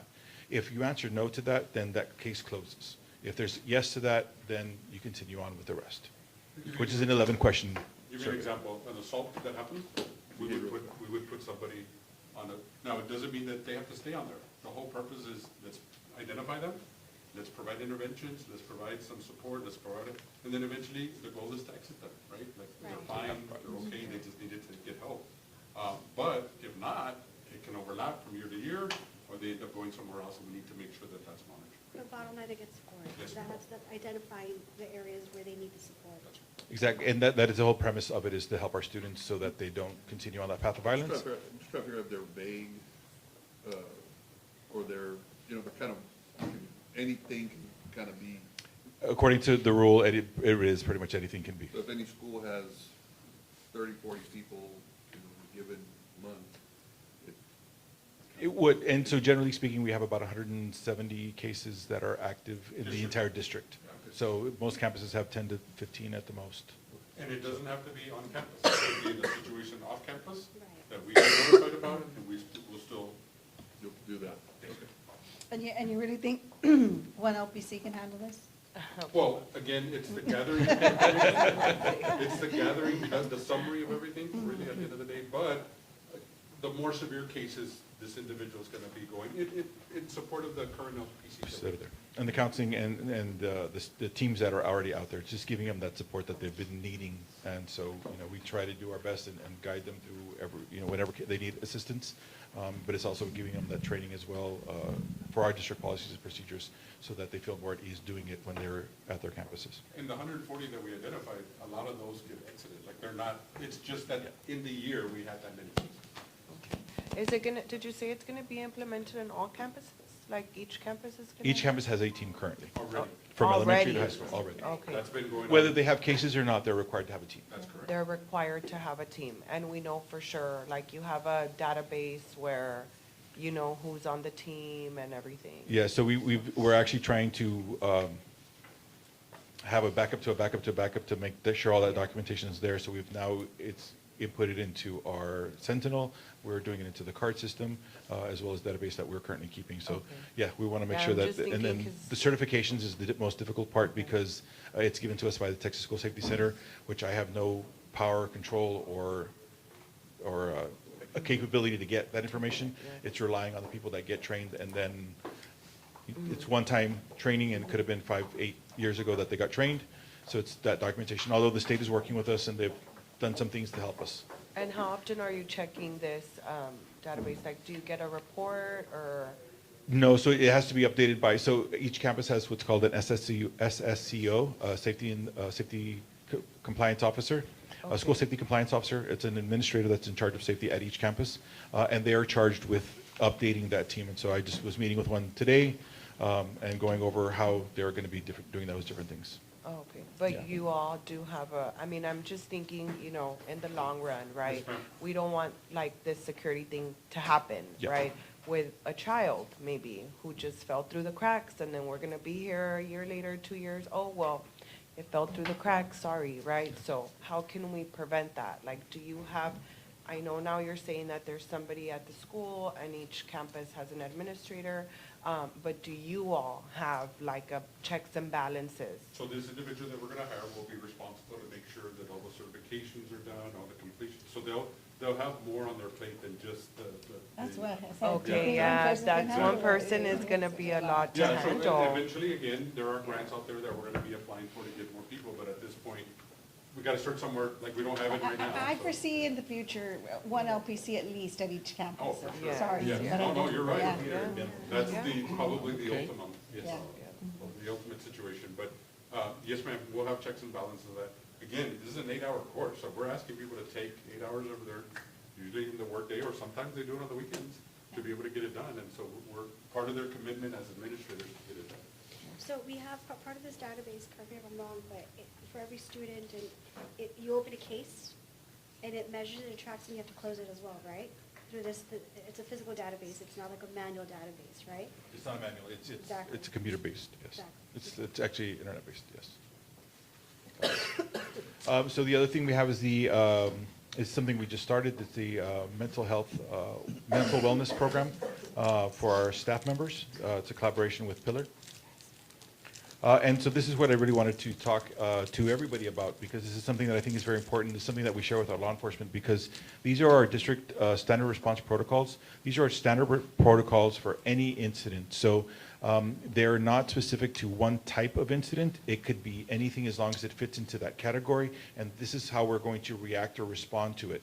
And it's very important for all of our staff members which have been trained, all of our students which have been trained, but it's our outside agencies that would be coming in, or any visitor that's coming to our campus. It's important for them to know also, because this protocol could be called at any time while they're there. So real quickly, I'm going to kind of go over the what and the why. So hold, a hold means we don't want anybody in the hallways, essentially. A hold would be called, for example, there's a fight. And so there's a fight in the hallway and the bell's about to ring. We don't want students getting into the hallways. So we'll put the campus on a hold so that it can get controlled. There's an individual who's having an outburst, could be a parent, could be a visitor, whoever it is, and we don't want our students to be exposed to that. We can call a hold. It could be an animal. So it's happened at campuses where the stray dog comes in and somebody opens the door and lets them in. We can go into a hold to make sure we get that out of that danger out of the way. So that's why we would call a hold. So that means that we just don't want students in the hallways. That's all it is. Secure. Now, secure is one that we call often, and this is because generally an outside, mostly law enforcement agency, will notify the district of something happening outside of our campus fence line. So it's something happening outside, but it's still in our area. We can be notified, and then we'll make the determination, depending on where it is, how far it is, and what danger it is, whether we want to put the campus into a secure. And something that we've also advanced on is that we're not only, so there could be a secure where it's a hard secure, where we will lock all our gates, nobody comes in, nobody comes out. But also, depending on each individual case and what information we're given, we can have a controlled entry and exit, kind of like a soft secure, where people can still enter and exit, but we're going to be monitoring them a little bit more closely and where and how they can come in to our campus. So, and also what happens oftentimes is in a secure, and all of these protocols, we will notify the parents and the parents and the staff. And so the problem is, especially with when it comes to secure, is that we're depending on an outside agency. We're depending on how they're going to handle that situation. It could be handled in 10 minutes, or it could be handled in 3 hours. So depending on how that takes, and that's going to lead us a lot into how quickly that information goes out, as well as what information we can push out, because this may be confidential information that we're getting from an agency that we are not allowed to share. So that's, no, thank you. And one of the things that's important here is that the reason we're doing kind of like a two-phase approach is we're going to be very aggressive at the beginning to secure, nobody comes in, nobody goes out. But at the end of the day, if it goes prolonged over an hour or so, we still have to conduct business. We still have to receive bread, milk. Parents have ARD meetings. There are other things that go on that we cannot afford to stop the operation. It's business as usual. Yes, ma'am, but in a controlled way, right? So again, if it's a threat that our local law enforcement are contacting us and just letting us know that this is happening, but there is no direct threat to us, we'll convert into a soft secure. If it's something that's a direct threat, by no means are we going to lift that. We're going to stay hard, nobody comes in, nobody goes out. Right, and this is not to confuse a lockdown. Very Secure, true. secure mode, our facility our school is not in imminent danger. Danger. Everything operates normally inside. It's a proactive approach that we Yes. take just.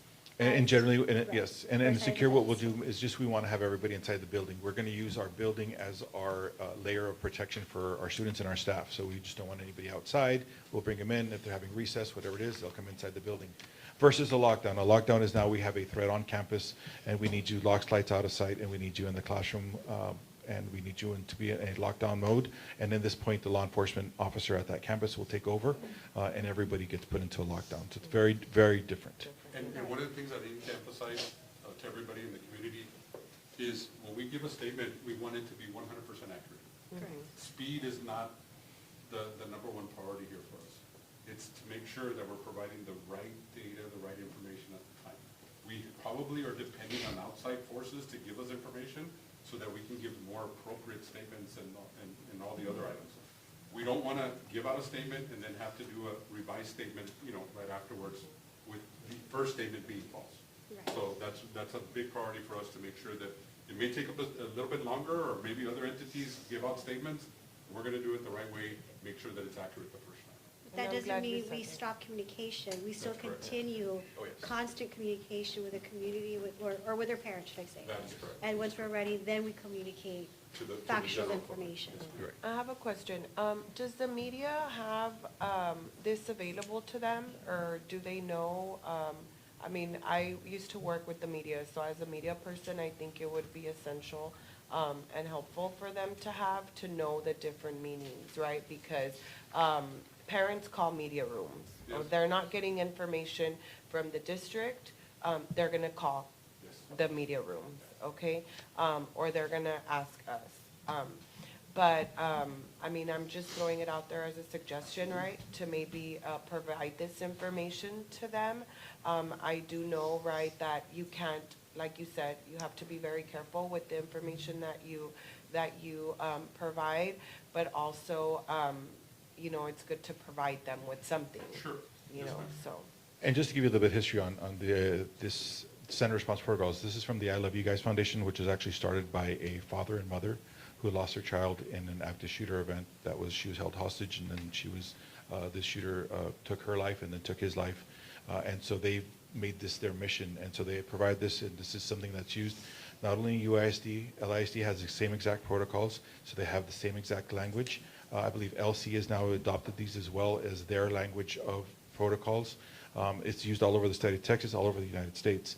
So this is, the idea is to have one language that if I say secure, everybody in the community knows exactly what's going on at that campus.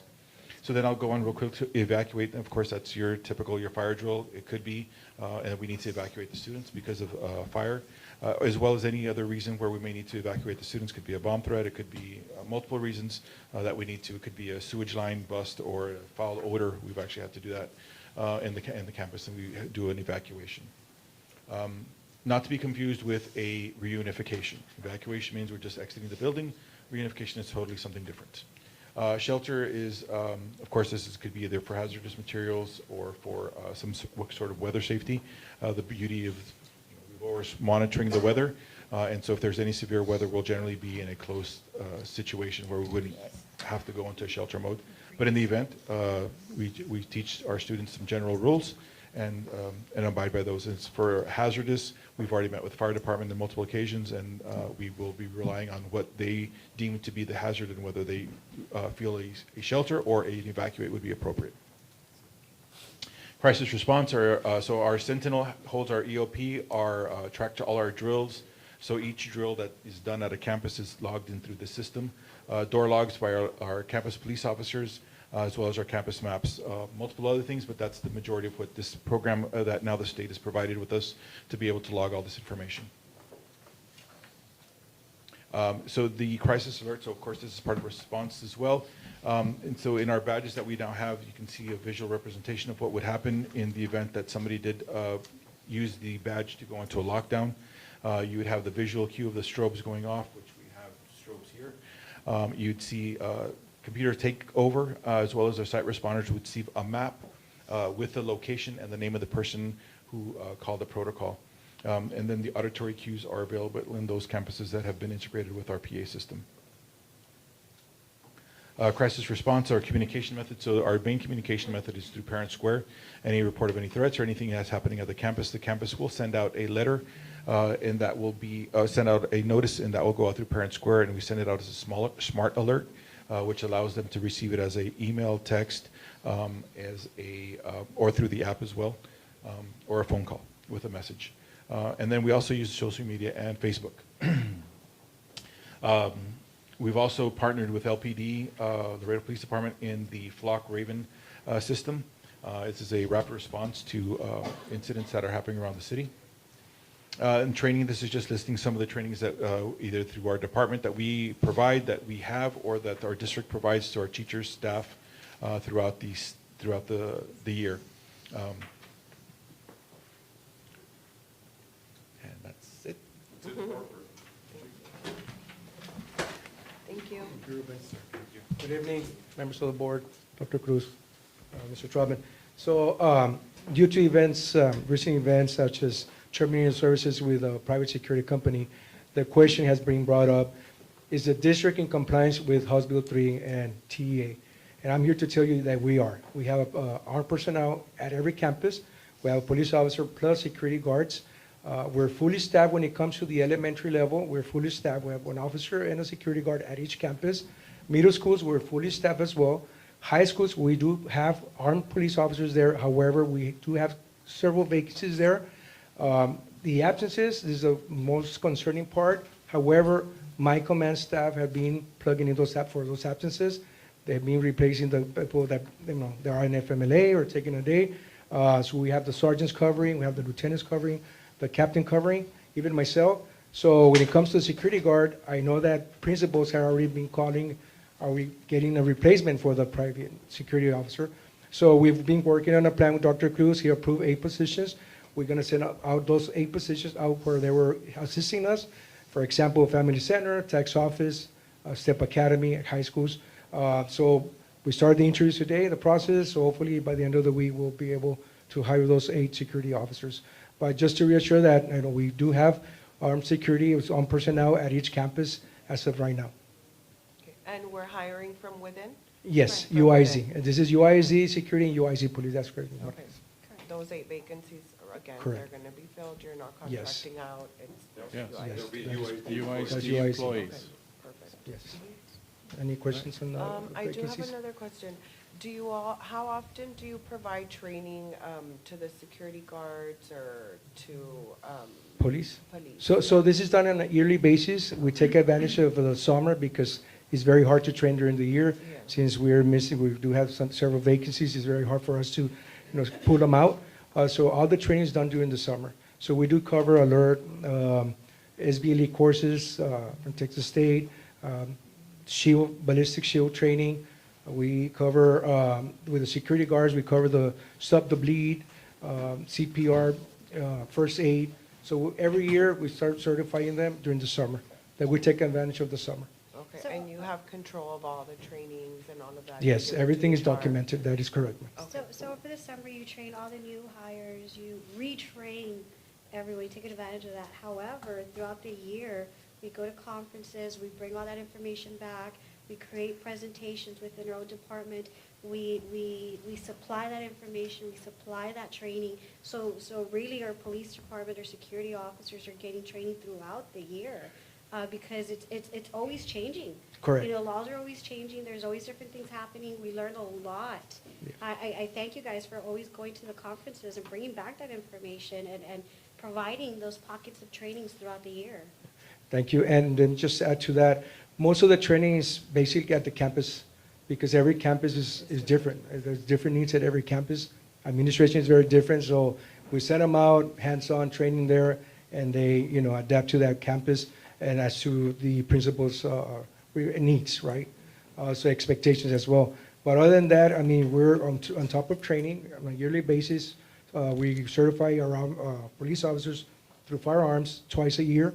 So that's the only one that we have to train twice a year. So we use the in-service days for those trainings. One of the things I want to add also is that in all the mass casualty events, the fundamental issue has been communication, right? It's communication even within your own staff. So we meet at least twice a month at least, maybe in most cases, almost weekly, we have our own little safety meeting between the UICPD, our safety department, and we go over different scenarios. We go over what-if scenarios. We go over the behavioral threat that we do on the outside agency. We bring to the police department, these are people that we need to look at. We'll start printing pictures. Let's keep an eye on these individuals. We have the the vulnerability assessment. Even though they're not responsible for the facilities portion of it, they need to be aware that these need to get repaired. Because we also rely on them to let us know, hey, they haven't fixed this door, this lock hasn't been working. So this is everybody's responsibility. Right. And all the officers that we have care. They all care about what's going on. They will risk their lives for any one of our students, any one of our staff members.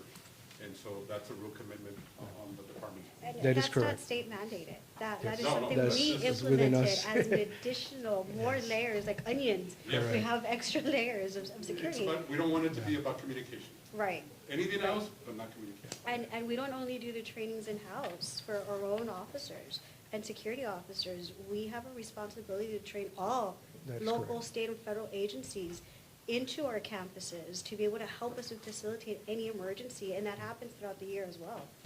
So right now, we have our K-9 officers, since now they're peace officers, right now we have them trained with BP and PD as well, so just with the federal government as well.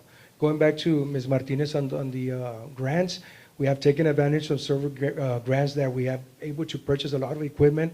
That way we don't impact the budget. So thanks to Mr. Garza and his team that we've been able to get those grants. So equipment we have, that's for sure. I think we recently got, we have one of the best service, they're not revolvers. Rifles?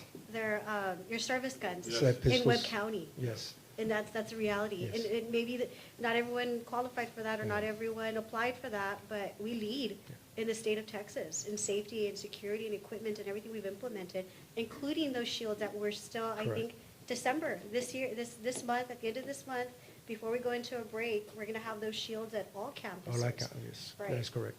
And also not to forget the units. I mean, we've gotten about 20 brand-new units, thanks to the board that approved, and Mr. Garza's finding money also at the time. So when it comes to units, I mean, we're up, to par for Yeah, we do each need to high thank, school.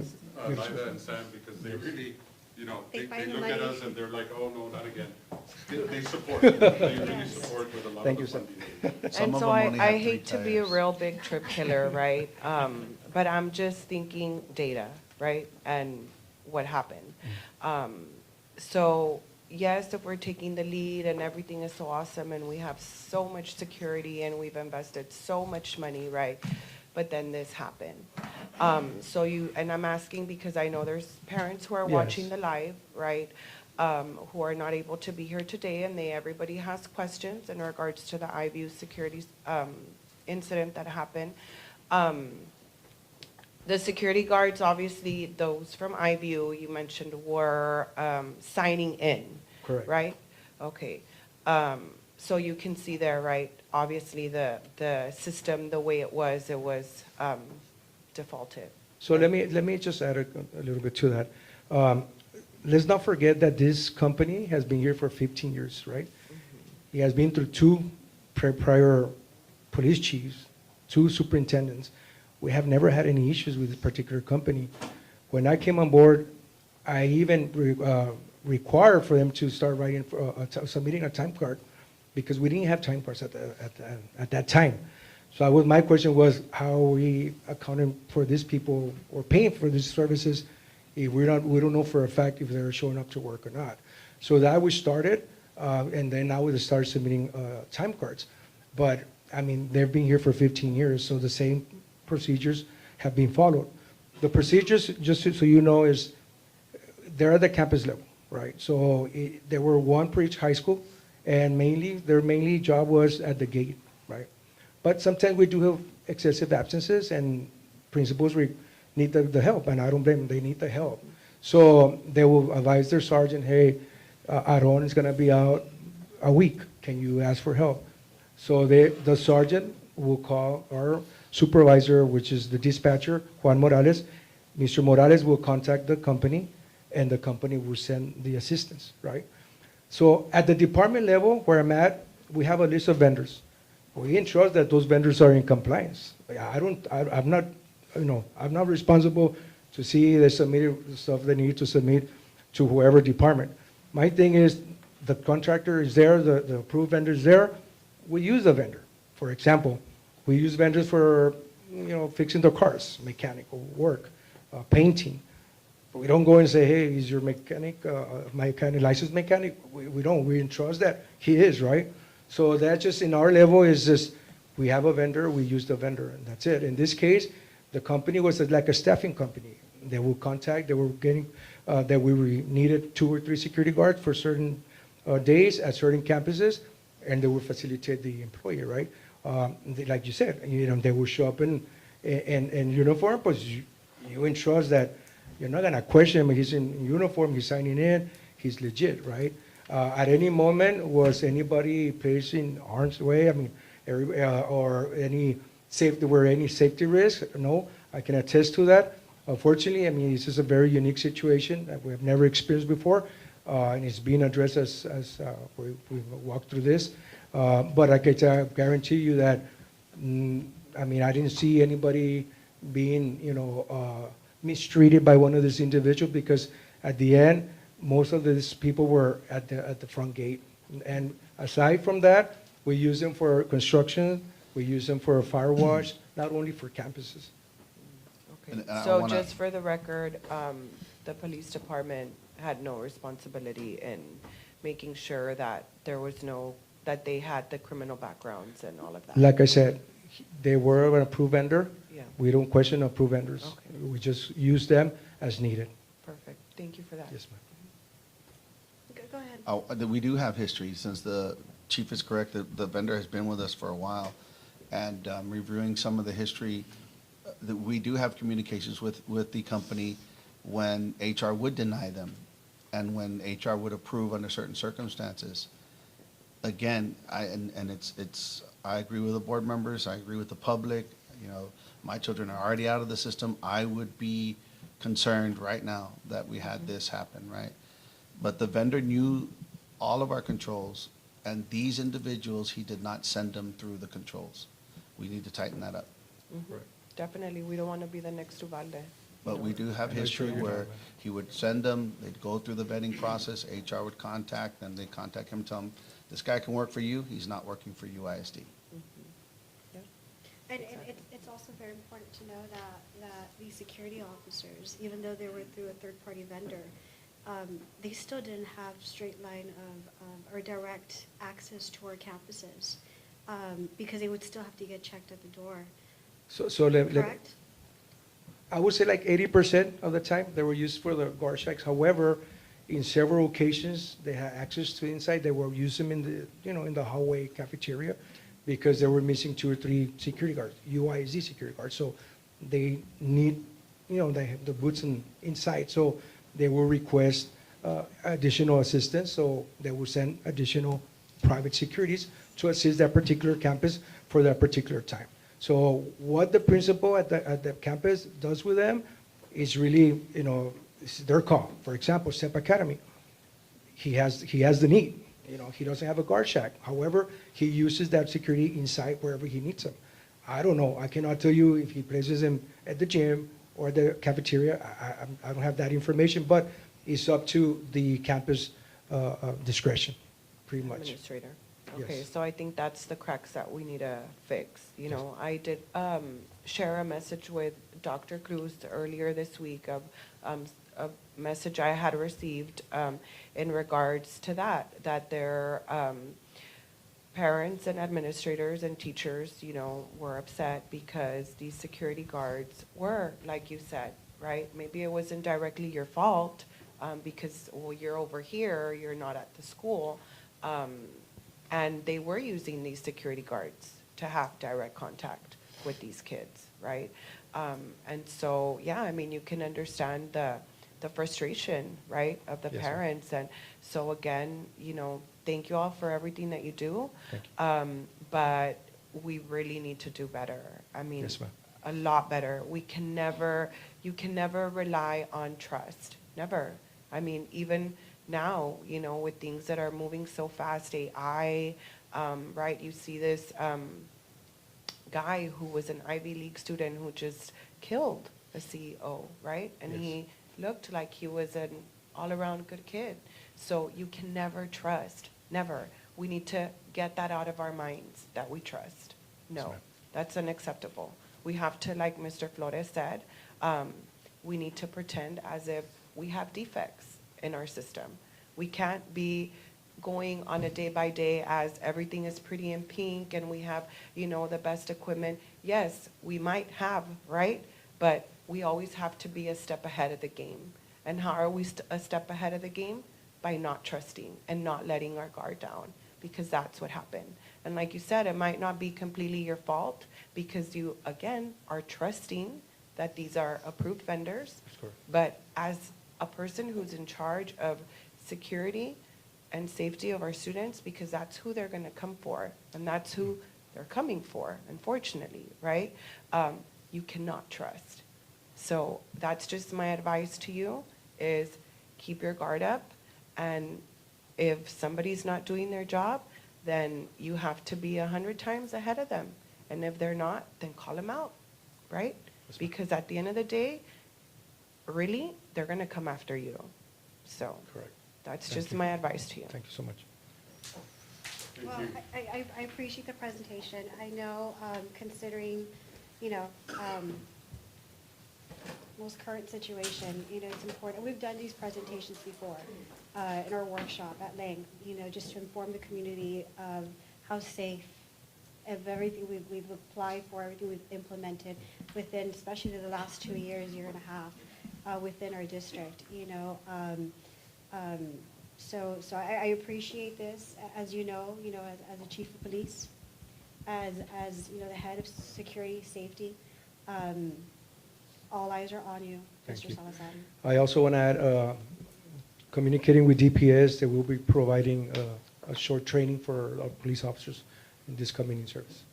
Okay. And most importantly, you know, when something like this happens, you know, it's important to take accountability, just the way every single one of these departments, including, you know, our superintendent, you know, take the accountability, put in the safety nets of what needs to happen to prevent this from happening again. And I know you already started, and I know that you're going to take extra measures, as you did when you're implementing. You know, you see areas of weakness, you see areas you can improve in, and you've done this, you know, throughout your tenure. Continue to do that. Internal audits within your own department. You know, eliminate the threats, eliminate possible, you know, anything, because it's the first line of defense for the entire district. So thank you for this presentation. Thank you for being here. Standing here alone is taking that accountability. So thank you. Thank you. Thank you. Thank you.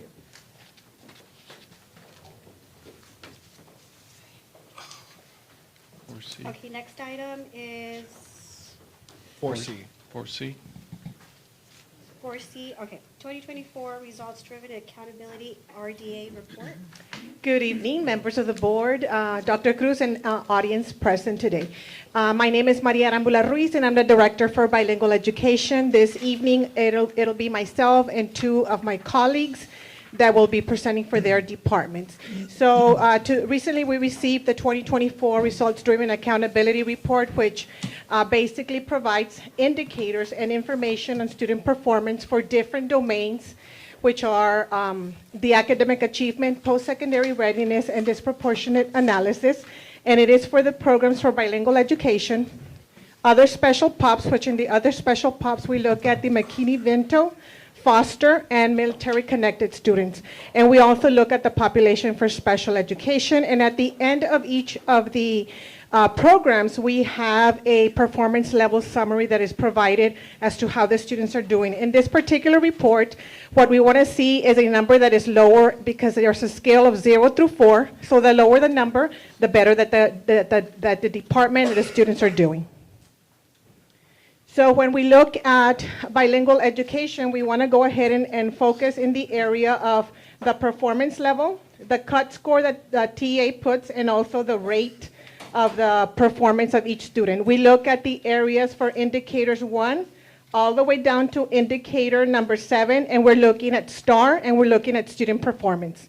When we look at indicator 8 and 9, we are looking at TELPA's results, and indicator 10 and 11, we're looking at dropout and graduation rates, and indicator number 12 looks at our emerging bilingual students with dyslexia representation and how they are identified in the program in comparison to all. So we look at 3 domains: domain number 1, academic achievement; domain number 2, post-secondary readiness; and domain number 3, disproportionate analysis. So what we look at here is in the performance level, we want to see a low number. So do we have some areas that need improvement? Yes, we do, and I highlighted them in blue, and those are the areas that we're going to be looking at to be able to improve, and because what we all want to be perfect, and the perfect number is 0. So we have some areas that we need to work on. So at the end, when we measure all of those indicators, we are giving a performance level, and the performance level for bilingual education was determination level 1. So it is a low number, but where do we want to be? We want to be at a 0. So we have the comparisons of the indicators from 0 through 4. There are no 4s. This year we had 2 areas that were 3s, and this was in the area of 8th grade social studies. We had 2 indicators at a level 2, 4 at a level 1, and then 17 that were at a level 0. So this score right here is telling us that we're doing good, and there's no submission to make any reports to TEA. Bilingual students are doing well. We go on to the next program, which is our other special POPs with Ms. Adriana Ramirez.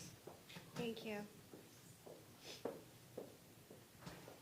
Good evening. My name is Adriana Ramirez, Executive Director for Federal Programs. And I am going to talk just a little bit about other special populations. That includes foster, foster or homeless population, and military-connected students.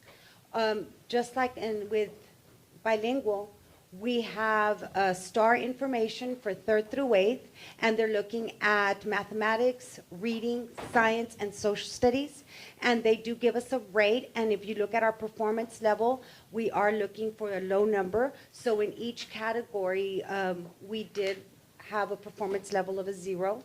And then we continue with EOC, which would be our high schools, and it's Algebra 1, Biology, U.S. History, and English 1 and 2.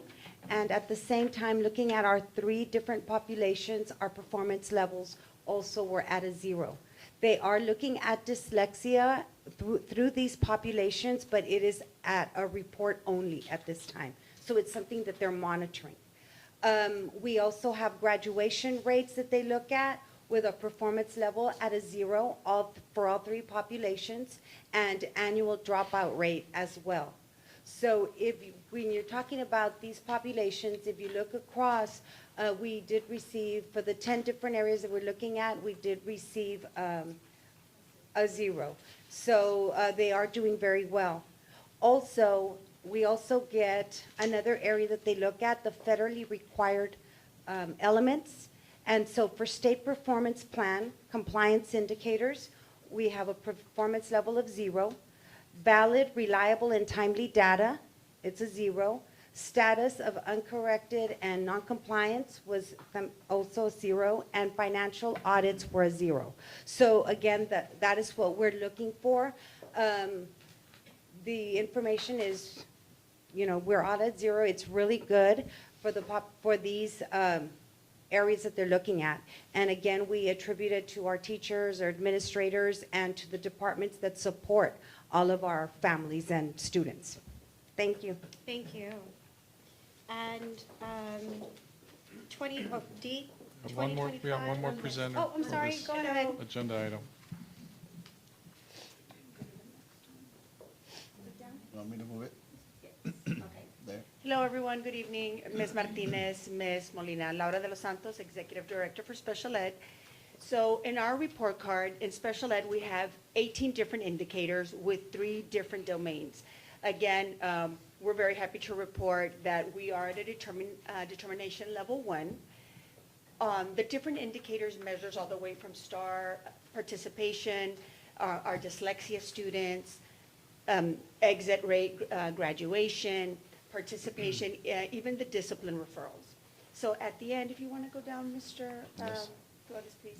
Next slide, you mean? Yes, this is what we're talking about. So it's divided by the different dimensions. For example, this is special ed star, alternate participation. Some are report only, just as my colleagues reported. Basically, from the 18 indicators, there's 3 areas that I want to address with everyone today. So less is better, right? So our focus is a 0. Well, there's 3 areas that we received a 3 on. That's what we're going to focus on. So in science and social studies is an area that even last year we had a little bit of difficulty, and we recognize that across the district and even across the state, it has been an area. So what are we putting into place? Now that we have the basic plan and that we have somewhere to start with, our plan includes pre and post assessments, professional development for our teachers so that we can focus on those TEKs that focus on the areas that the students are struggling in. And then, of course, our periodic PLCs so that we can make sure that we're monitoring the implementation. Another area that we've struggled in since last year, and we have seen some gains, but that we're continuing to monitor is our indicator 9, which is our little students, our 3, 4, and 5-year-old students who participate in special ed, but because for the most part, they're in a unit, we can't pull them out to provide them the services. And therefore, since they spend a lot of time in the unit, the state garnishes a level of 3 for that. So we're hoping that later, if our district does go with a 3-year-old program, that'll really help us impact that certain category. Yes, well, there's the ones we talked about. So here is the summary. So basically, in our department, we've made a lot of gains. We service our students from 3-year-olds all the way to high school, and then of course even after to our Charter Center. We've made noticeable gains, noticeable achievements, but at the end we're very happy that for the last 2 years we have been able to have a determination level of 1, because prior to that we had a determination level of 3 where we had to respond and provide a plan. So with the different plans and strategies that we've put into place, we're at a 1 this year again. So we're very happy to report that. Any questions? Thank you. Thank you. D, we can move on, right? 2025, 2026 budget calendar. Good evening. What I'm bringing to you is our budget development calendar for 25-26. This calendar includes key budget dates and deadlines and incorporates budget activities related to budget development, such as projected enrollment, campus staffing information, allocations, and other pertinent information. So when you see here, what I tried to do was I highlighted in like a orange color, kind of like the meetings with the board, right? So December 10th, here we are with the calendar. January 14th is our next budget workshop, and this is some things that we would bring to you.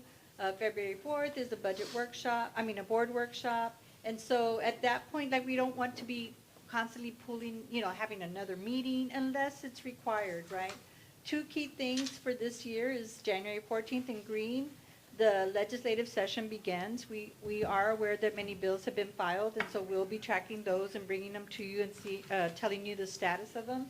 And then on June 2nd, that legislative session ends, and hopefully they don't have any special sessions, but we'll be prepared for that. So as you can see, the bottom part of this calendar, we start getting to the summer months, and by this time we should have campus budgets, department budgets, putting all that information for you all to see. And then June, July, this is where we expect maybe some additional workshops to kind of tighten up the loose ends, anything that we need to do to comply with any new laws that came out.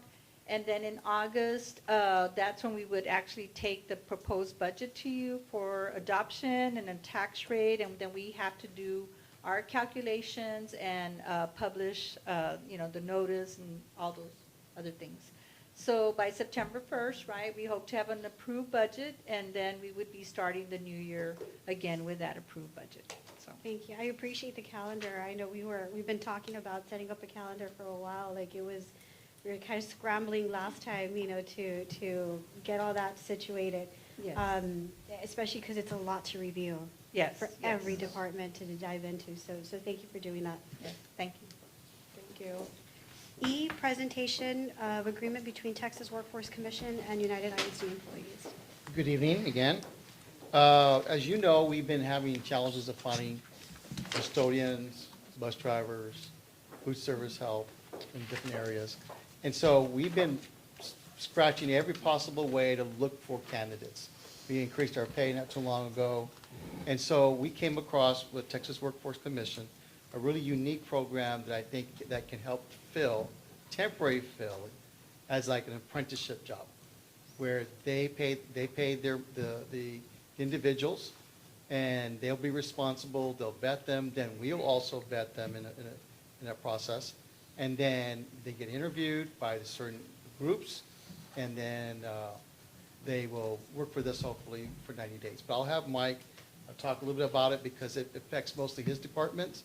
We do have a guest today from Texas Workforce Commission called, her name is Crystal Ramirez, and she helped us put this program together and shared about what they can offer us. So it's a win-win. They need to fill the slots. We are willing to fill them. And so they will be like extra help when we have them. And then hopefully they join our group. Welcome, Ms. Ramirez. Thank you. Thank you so much. And again, I want to apologize to Crystal. I told her it would be 1 hour, so it's okay. She's going to have trust issues with me now, so. She's been great. She's been great. So we're excited about this opportunity. Again, it's state agency to school district, right? So there is a whole vetting process that they go through. And essentially what this is to give somebody a chance, a second chance at a career potentially. And in most of the areas that we have high needs are custodial services, food services, transportation. Although these individuals would not be allowed to drive any of our vehicles because of liability, they can at least train along somebody that does, see if they're interested, and then we can bring them on as full-time employees. And in the interim, if they happen to want to work in the transportation department, for example, we'll bring them in as monitors above and beyond our staffing, right? So that's the other part, is that we may be capped at our staffing levels, hired individuals. Well, these would be extra people that can help us be vigilant and so forth and so on. And if they like the process, then they can be full-time employees. We can probably train them to get their CDL while they're in the internship. And again, this will all be on the nickel of the Texas Workforce Commission. And after 90 days, then they become full-time employees. So I'll let Crystal talk a little bit more about the services. Thank you. Welcome. Hi, good evening. I hope everybody's still awake. Thank you so much for being here to make an impact on the community. And my name is Crystal Ramirez. I'm one of the business service representatives at Workforce Solutions for South Texas, where we do prioritize our veterans. So for any veterans that are in here today, thank you so much for your service. And also I want to let you all know and remind you all kindly that we are a nonprofit organization. So in me being here today, we're not tapping into anybody's budget. We're solely here to help the community and the people here in our own community. Mr. Canales and Mr. Garza have been definitely very great. We are working together on a work experience program. That's how it's called, work experience, where for 3 months, a job seeker with barriers and that passes all the United Independent School District background and all the requirements, work for United Independent School District, but are under Workforce's payroll. After the 3 months, if these participants exceed and meet United Independent School District needs, and there is not anything that you guys think might fall in between the cracks, then you guys are welcome to enroll them in your W-2 and complete the hiring process. Other than that, nowhere in the agreement does it state that you guys are obligated to keep these individuals. Now, our caseworkers are working diligently to make sure that we don't just send anybody. They are fully aware of the high expectations United Independent School District has. Not only they as mothers and fathers, but as my mother myself, I would want to make sure that the people that you guys are getting referred are quality people and not just a working body. Yes. I appreciate that. I really appreciate that you're going to vet them out before even bringing them to the table for us to interview. So thank you for that. We appreciate the partnership. I know our HR department, along with federal programs, and everyone else gets involved in the job fairs. And we host those, and we have, like, every department gets involved, and still at that, we still have vacancies. So to have this program fill in those gaps for us, it's crucial. And to know that you have high-quality employees coming our way, it's even more important, so thank you. Yes, and thank you for mentioning that, Ms. Molina. Actually, on December 3rd, we had a job fair in collaboration with United Independent School District at the Family Matters, in which UISD was actually having an ESL class. And a lot of these participants were interested on the work opportunity some of your management had there. You guys had child nutrition, transportation, and custodio. And they were immediately directed to our WIOA booth so they could see if they qualify, especially if they're low income or they have a barrier or no GED. They're able to help them there get their GED and build their way up. And by this 3-month experience, they're able to do that and actually break those barriers and have a limitless experience in the work field. Amazing. Thank you so much for being I here have tonight. a question, I'm Thank sorry. you. Do we have like a certain amount of individuals who are going to be in the program? Is there a max, a minimum? We do not. However, it's as they come. Our caseworkers do their best to outreach as many people as they can in their community. And again, we don't want to go with quantity. We want to go with quality. So Quality. anybody that we send Perfect. to you, we want to make sure that they're serious about this opportunity, not just because it's a 3 months hands-on and they could put it on their resume, but because they want to build a career out of this. They want to get out of where they're at and exceed. It's really based on the need, the demand. The need Right. and las ganas que tiene el participante. And really Thank important, we're the largest employer that has an agreement with Texas Workforce, so we're excited about that opportunity. And for us, it's a captive audience. We're excited about being able to get as many. We've already asked them, challenged them, bring us all the individuals that are eligible so we can bring them on. We did get 2 names last week. We started the vetting process on that, and so hopefully we're on the right track. Perfect. Thank you so much. Yes, I'd like to thank the Texas Workforce Commission for this opportunity, and definitely it's going to enhance our community, also identify individuals who can become gainfully employed with us here at United ISD. So thank you for that. On a side note, I want you to know Crystal's a success story, a former UISD graduate from United South, and so I wanted to make sure that she's here advocating for us as a district. That is amazing. Thank you, and congratulations. Moving on.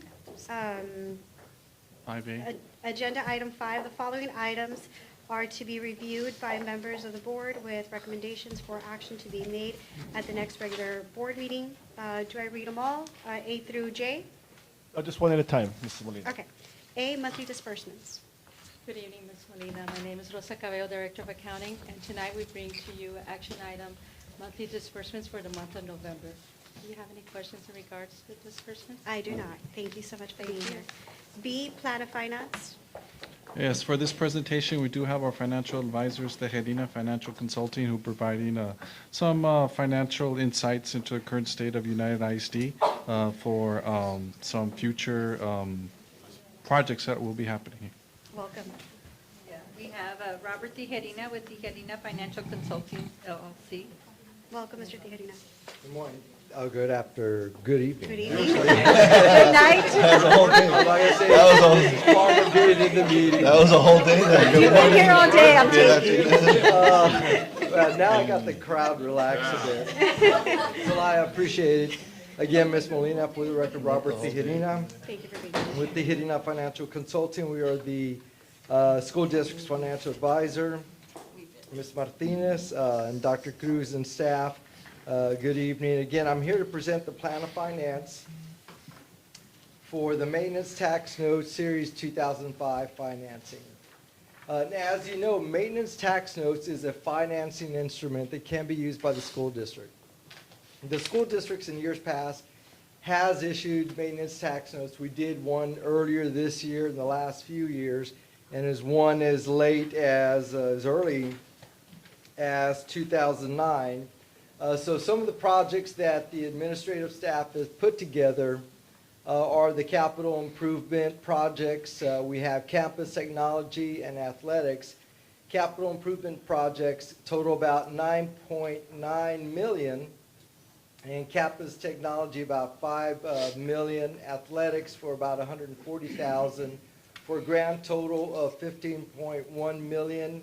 And then you have the financing costs on top of that, about 89,000, for a grand total about 15,210,000. Now, maintenance tax note financings are used, the funds are used to maintain, repair, renovate existing facilities, equipment, vehicles, items. So part of this list is some of these items, not exactly these items, but there's been other projects taken on in years past that we've used maintenance tax notes financing. And again, this list is about 99% final. It's preliminary. It will be finalized at the board meeting January the 22nd. And all the board is considering today is just allowing us to move forward, to the board meeting December the 18th. And at that meeting, December the 18th, is when the board will take action to say, work together with Dr. Cruz and the staff and bring back a financing that will be final on January the 22nd. Now, if we turn, let's see, we go to the next page. On page 40, we have the existing maintenance tax notes financings. On this column, principal, interest, and total, a total financing about 47.9 million, interest about 12.1, for a grand total of $60 million. Again, the M&O debt, maintenance tax notes financings, have been issued by the school district. The revenue comes in through the maintenance and operation tax rate side. The district is in a great position this current fiscal year. In the district will pay off the Series 2009 and 2020 M&O debt. Those two financings, the original amount totaled about $23.8 million. And paying those off, you notice the debt goes from 8.8 to 5.7. So the proposed financing, about 15.2 million, we're looking at principal, interest, and total. It will not impact the current fiscal year 2025. The first payment will occur in fiscal year 2026, and we have roughly about $1.4 million. And then we have a grand total beginning fiscal year 2026, about 7.2, and then you start seeing gradually the reduction as debt payment is being paid off, financings are being paid off also. Now, again, we're estimating an interest rate of about 4.7%. Again, on January the 22nd, if the item is approved by the board, the funds will be received by the school district on February the 20th. I'm sorry, I'm going to take off. It's okay, I because completely understand. Yeah. Don't worry, no need to apologize. Now, we go to the timetable, again, the December the 10th workshop. The next item, Mr. Martinez, who's also in the audience with Winstead Bond Counsel for the district, will discuss the reimbursement resolution. And again, both items, my item along with the reimbursement resolution, will be considered on December the 18th. The bids, the interest rate, will be due by the banks on January the 21st. So the placement agent will submit the plan of finance audits the last 3 years of the school district, submit an amount to about 50 banks in-state and out-of-state. So the bids will be due January the 21st. We'll come back, Mr. Martinez and I, on January the 22nd for the board to consider the financing as final. And if that item is approved, the district again will receive the funds on February the 20th. Now, the working group, we have the issuer, United ISD, financial advisor, your co-bond counsel is Winstead, and Mr. Martinez is in the audience, CRD Law Group, the placement agent, FHN Financial, the purchaser, and the paying agent will not be finalized until the bids are due on January the 21st. So whoever submits the lowest interest rate will have that filled in on the 22nd and present that to the board.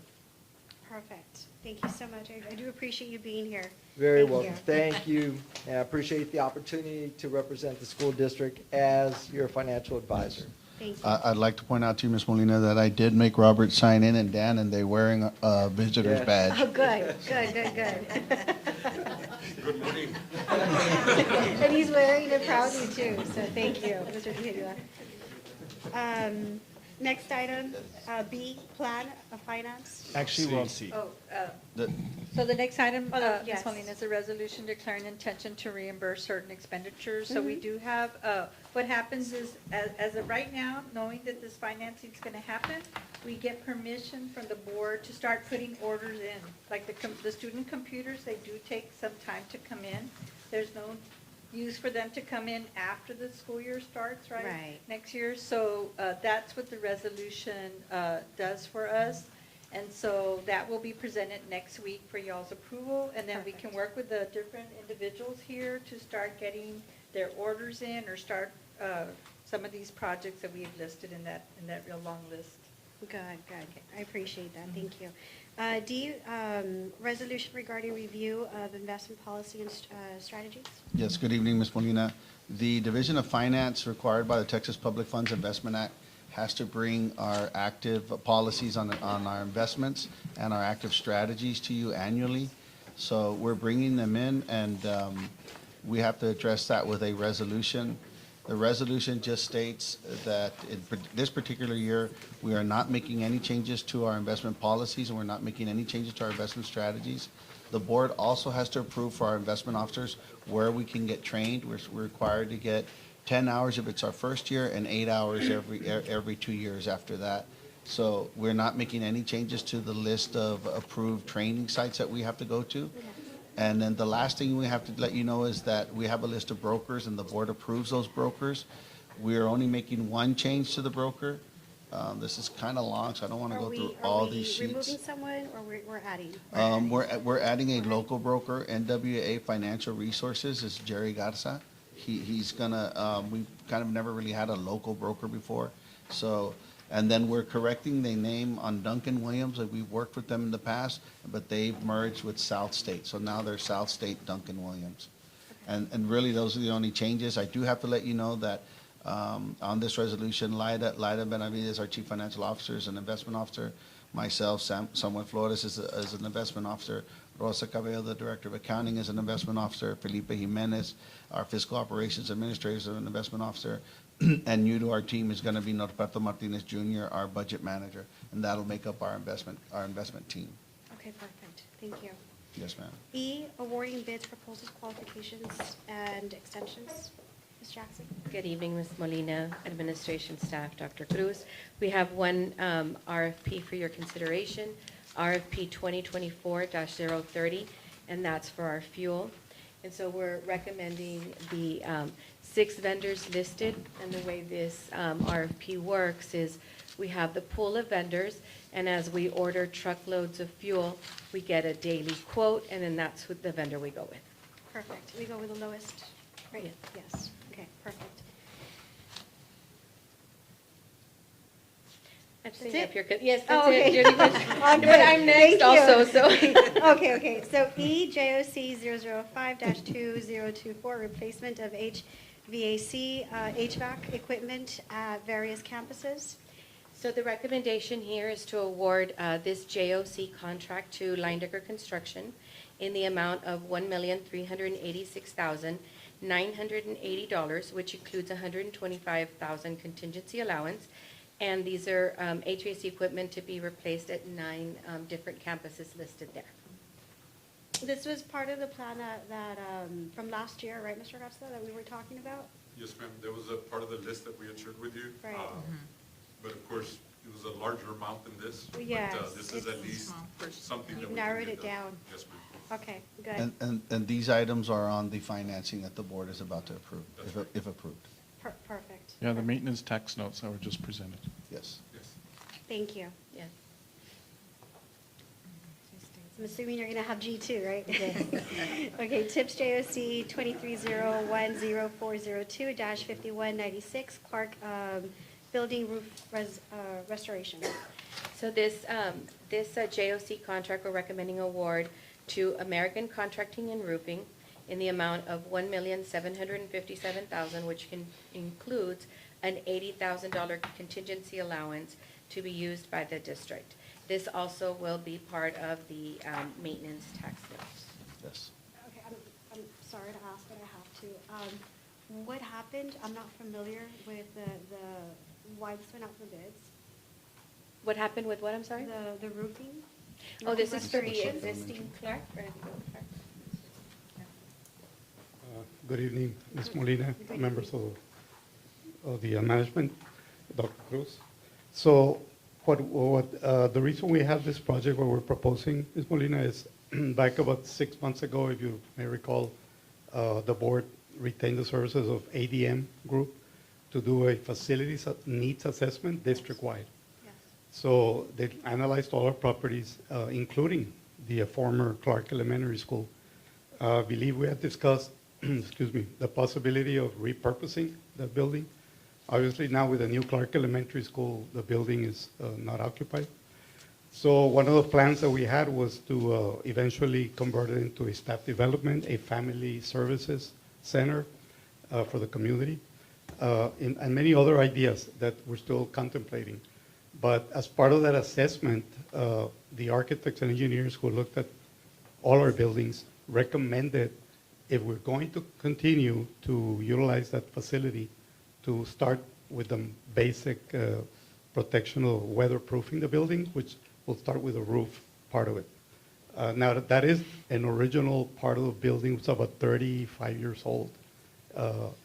So this roof, it's already pretty much due to wear and tear, needs to be resurfaced and repaired. So we're going to start with that part, then we're going to go into the HVAC systems, and then the internal renovations to convert it from an elementary school into whatever purpose the administration and the board determines will be the best use of that facility. It is a very good building, but needs to be remodeled and repaired. So what we did with purchasing department, we went through the co-op, which is TIPS program, it's similar to the buy board, and they bid this competitively throughout the state. We received this very competitive proposal, and now that the building is not occupied, we can go ahead and implement it. It's about a 3 to 4 month project. That was my next question. What's the ETA on that? Yes, it'll be, and the reason we're bringing it this time, take opportunity before the beginning of the Following school year. of the year, the calendar year, all prices for materials are going to go up between 8 to 10%. Right. And that was before the proposed tariffs. Yeah. Because a lot of these materials come from other place in the country, throughout the market internationally. So we're trying to have this hopefully for your consideration. If it's approved, then immediately it is included, Sam, on the maintenance tax notes, Yes, sir. right? Yes, sir. So it's On one the- of the projects that On is. the financing that was just And presented. we have a plan for the utilization of this building, right? Yes? Yeah, we've been talking about it, yeah. Yes, and that's something that will come present to the board once it's all finalized. I know in January, ADM Architects will be making a presentation to the Board of Trustees, district-wide, on the facilities needs assessment that Mr. Garza and all our team worked on about 6 months ago. So all those prices had to be updated, Yeah, no. unfortunately, and Yes, nothing there's came down. limitations Everything on went up. those quotes too, I understand. Right? So, Thank you so much. Thank you. Thank you for answering the questions. Thank you. Thank you, Ms. Jackson. H, resolution regarding employee compensation for emergency closure due to water line repairs on November 18, 2024 at Clark Middle School. Good evening, Ms. Molina. I'm back. So we had 3 items today. So as you know, on November 18th, we did have to have emergency closure at Clark Middle School due to a water line that broke, which was under the cement. So it's going to take the whole day to do that. So we're coming to the board so that way next week they can approve the compensation for those employees that did not officially work that day but need to get compensated. Right, I know we had other campuses that had, similar, I'm not going to say exactly, it wasn't similar, I'm sorry, let me take that back, that we had issues a few months ago, that we had to close those campuses too for the remainder of the day. I don't think we've approved those yet. Are there any here? Yes, those went last month. That was, okay, thank you so much for that. Okay, I appreciate that, thank you. Yes, ma'am. Thank you. We did I, Correct. and J, request for board member Members, in reference to use of Board of Trustees discretionary funds for various campuses and departments. Yes, Ms. Molina, there are no additional requests other than what's in your packet. Okay, We'll be taking perfect. those for next Thank you. week's approval. Thank you, Mr. Garza. And before we adjourn, I just, I appreciate everyone staying here as long as you did. And, you know, your presence here, all of our administration, you know, I know this is it's a tough meeting. It really is. But, you know, it's important that for our community to know that even though we've had this issue, and trust me, as a mom, I have 3 kids within the school district, this is not easy. You know, and I think you all have heard directly from me already, you know, my concerns, it's upsetting. It's upsetting. But to know that we're eliminating that threat and we're bringing it in-house, and we're nowhere near, we're far from even Uvalde. So to even say that, it's not accurate. I want to make sure we don't pass that to the community and cause that kind of, instill that fear, because we're not. Our schools are safe. Your children, when you drop them off in the morning, are safe. We have many layers of security, and now identifying this, we know we're adding extra layers of security. So I appreciate everyone here, every single department, including our superintendent, that's continuing to do this investigation. So thank you. Meeting adjourned. Thank you.